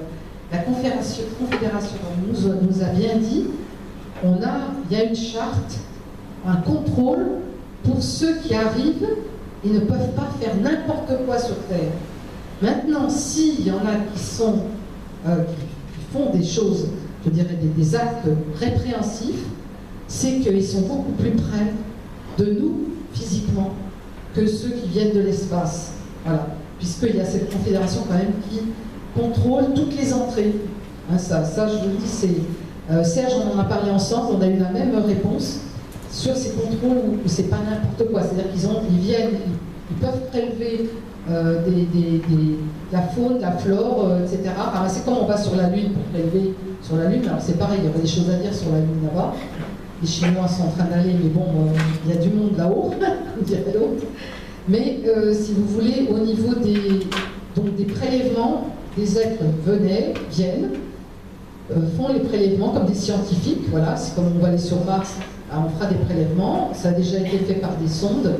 Mais on fera d'autres choses et puis on va implanter l'homme. Mais bon, j'espère que ça sera pour la bonne cause, parce que si c'est pour encore la Lune, parce que c'est ce qui se passe, là il y a déjà des histoires de récupération matière, etc., de la Lune pour l'exploiter, pour mettre un drapeau, enfin bref, c'est hallucinant, quoi. Vous voyez, on n'en sort pas, quoi. C'est ça qu'il faut vraiment qu'on évolue tous, parce que dès qu'on va dans un endroit, c'est pour essayer de dire je vais planter mon drapeau et je ramasse tout ce qu'il y a et je fais de l'argent avec. Voilà. On en est encore là. On en est encore là, quoi, si vous voulez. Même s'il faut qu'on évolue en société, et ce qu'il faut pour qu'on puisse manger, vivre, encore on est en train de consommer maintenant vis-à-vis de la Terre, on dépasse les bornes par rapport à la consommation.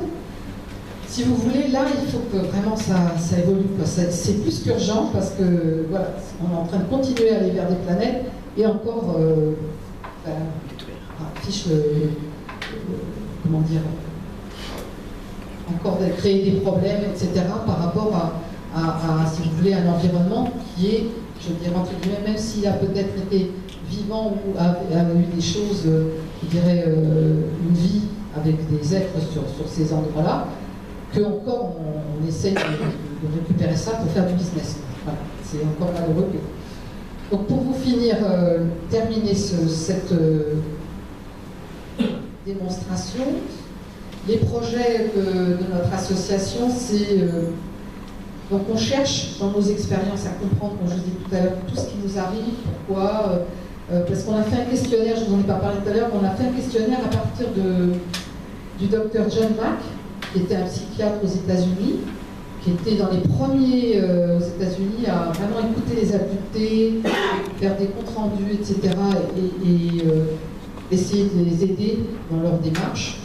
D'ailleurs, il y a beaucoup d'adultés qui ne savaient pas être adultés, qui sont tombés sur le livre de John Mack, Enlevé par les extraterrestres, en français. Je recommande, c'est un très bon livre. Mais par contre, je vous assure, quand on est adulté, on lit des passages, c'est exactement ce qu'on a vécu.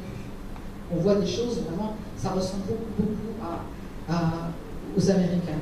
Mais bon, pas que, parce qu'il y a des choses quand même différentes. Puisque le docteur Jacob m'a dit, quand je lui ai parlé des êtres à peau bleue, ah non, ça, j'en ai jamais entendu parler chez nous. Moi, j'ai dit, bon, c'est déjà une chose, voilà. Donc, aider soutenu, c'est ce que je vous ai dit, parce qu'ils ont vraiment besoin de développer les rencontres d'échange au niveau national. Bon, ça, on est en train de le développer déjà depuis 4 ans. Alors, on a des projets avec l'Angleterre, parce qu'on a rencontré un monsieur qui est coréen, qui est professeur de langue coréenne à Oxford, qui est en contact avec le docteur Jacobs, qui a vraiment été très, très intéressé par notre travail. Parce que même le docteur Jacobs, aux États-Unis, il m'a dit, mais vous savez, votre structure, là, avec les psychologues, aux États-Unis, ça n'existe pas. Je l'ai regardé avec les yeux ronds. Je dis, pardon? Il m'a dit, non, non. Il y a des gens qui sont hypnothérapeutes, des gens qui ont été abductés, qui reçoivent, qui font l'hypnose, etc., pour accueillir les abductés, mais une structure expérienceur avec des psychologues qui font l'hypnose, ça n'existe pas. Donc en Angleterre, ce monsieur, la coréen, le Dr Chi, qui nous a rencontrés, était très intéressé par l'ufologie, donc il était avec un groupe en Angleterre, apparemment le groupe expérienceurs avec les ufologues se serait arrêté. Et il a dit, je voudrais créer la même structure que vous en Angleterre. Voilà. Parce qu'en Angleterre, il y a des psychologues qui s'intéressent, et même des scientifiques, qui s'intéressent aux abductions. En France, les scientifiques qui s'intéressent aux abductions, je vais peut-être faire hurler certains, mais j'en connais pour le moment un seul. C'est Jean-Pierre Petit. Voilà. C'est on en a des scientifiques, moi j'ai rencontré, parce que je suis une fan de l'espace, donc je fais partie du milieu beaucoup du monde spatial, j'adore ça. Donc si vous voulez, il y a des aviateurs qui ont parlé, hein, qui ont témoigné en radio. Moi j'ai rencontré des pilotes, ils ont vraiment dit qu'ils avaient été témoins d'OVNI, etc. Ce qui avant n'était pas possible. Ça progresse. Il y a même des astronautes qui discrètement disent ouais, on a été témoins d'OVNI, on l'a vu, on les a vus. Voilà. Mais si vous voulez, pour dire que dans les scientifiques, alors là, ou alors, il y en a peut-être, mais alors ils se cachent, et pour le dire, il faut vraiment être en tête à tête, parce qu'ils ne le diront jamais en disant tout ça c'est des âneries, vous êtes des ânes de croire ça, ça n'existe pas, etc. Par contre, contre, si vous les prenez à part, ils commencent à vous dire, oui, on a constaté que si, que ça, etc. Mais ils ont tellement peur d'être rejetés par le monde scientifique, comme Jean-Pierre Petit, d'ailleurs, il a été évacué je ne sais combien de fois, par rapport à son vécu, parce que lui, il a dit qu'il a vu un petit gris dans sa maison, qu'il a été implanté, enfin bon voilà, il y a tout un tas de trucs. Bon, lui, il ne se laisse pas faire non plus, c'est un rebelle. Bon. Il y a un astronaute qui a dit le Père Noël existe, je l'ai vu. Il y a des astronautes qui est allé sur la Lune. Oui. Il discutait avec Houston et il a dit le Père Noël existe, je l'ai vu. Oui. Langage posé. Oui, c'est comprennent qui pourra. Voilà.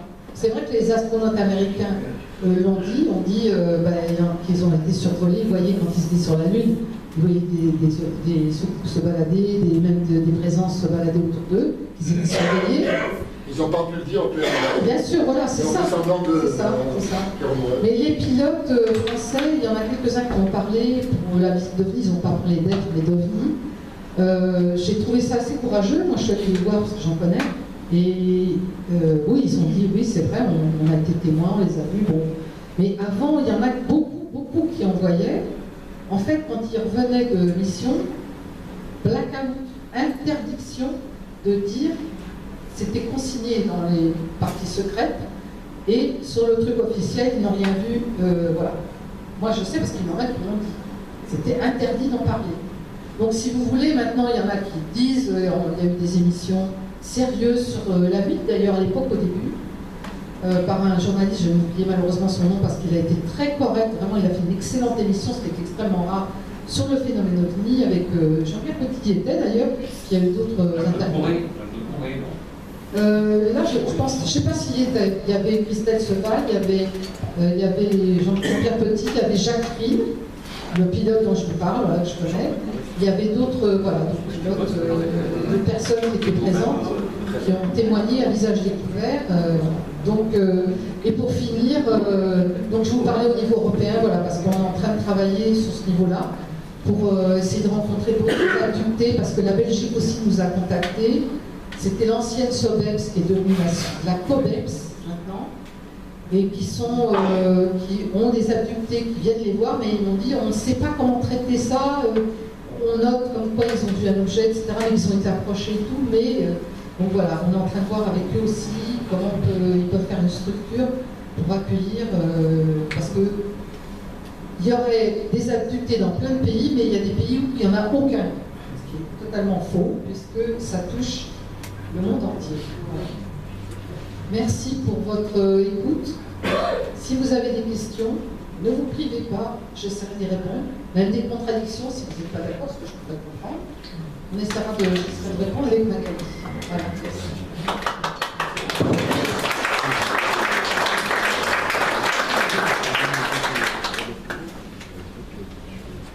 Ce que je peux dire, Myriam, l'essentiel de la rencontre d'aujourd'hui, c'est que chacun se fasse une opinion, même si on a eu deux langages sensiblement différents, c'est pas important, parce qu'on ne fait qu'approcher le phénomène avec nos personnes et nos vécus.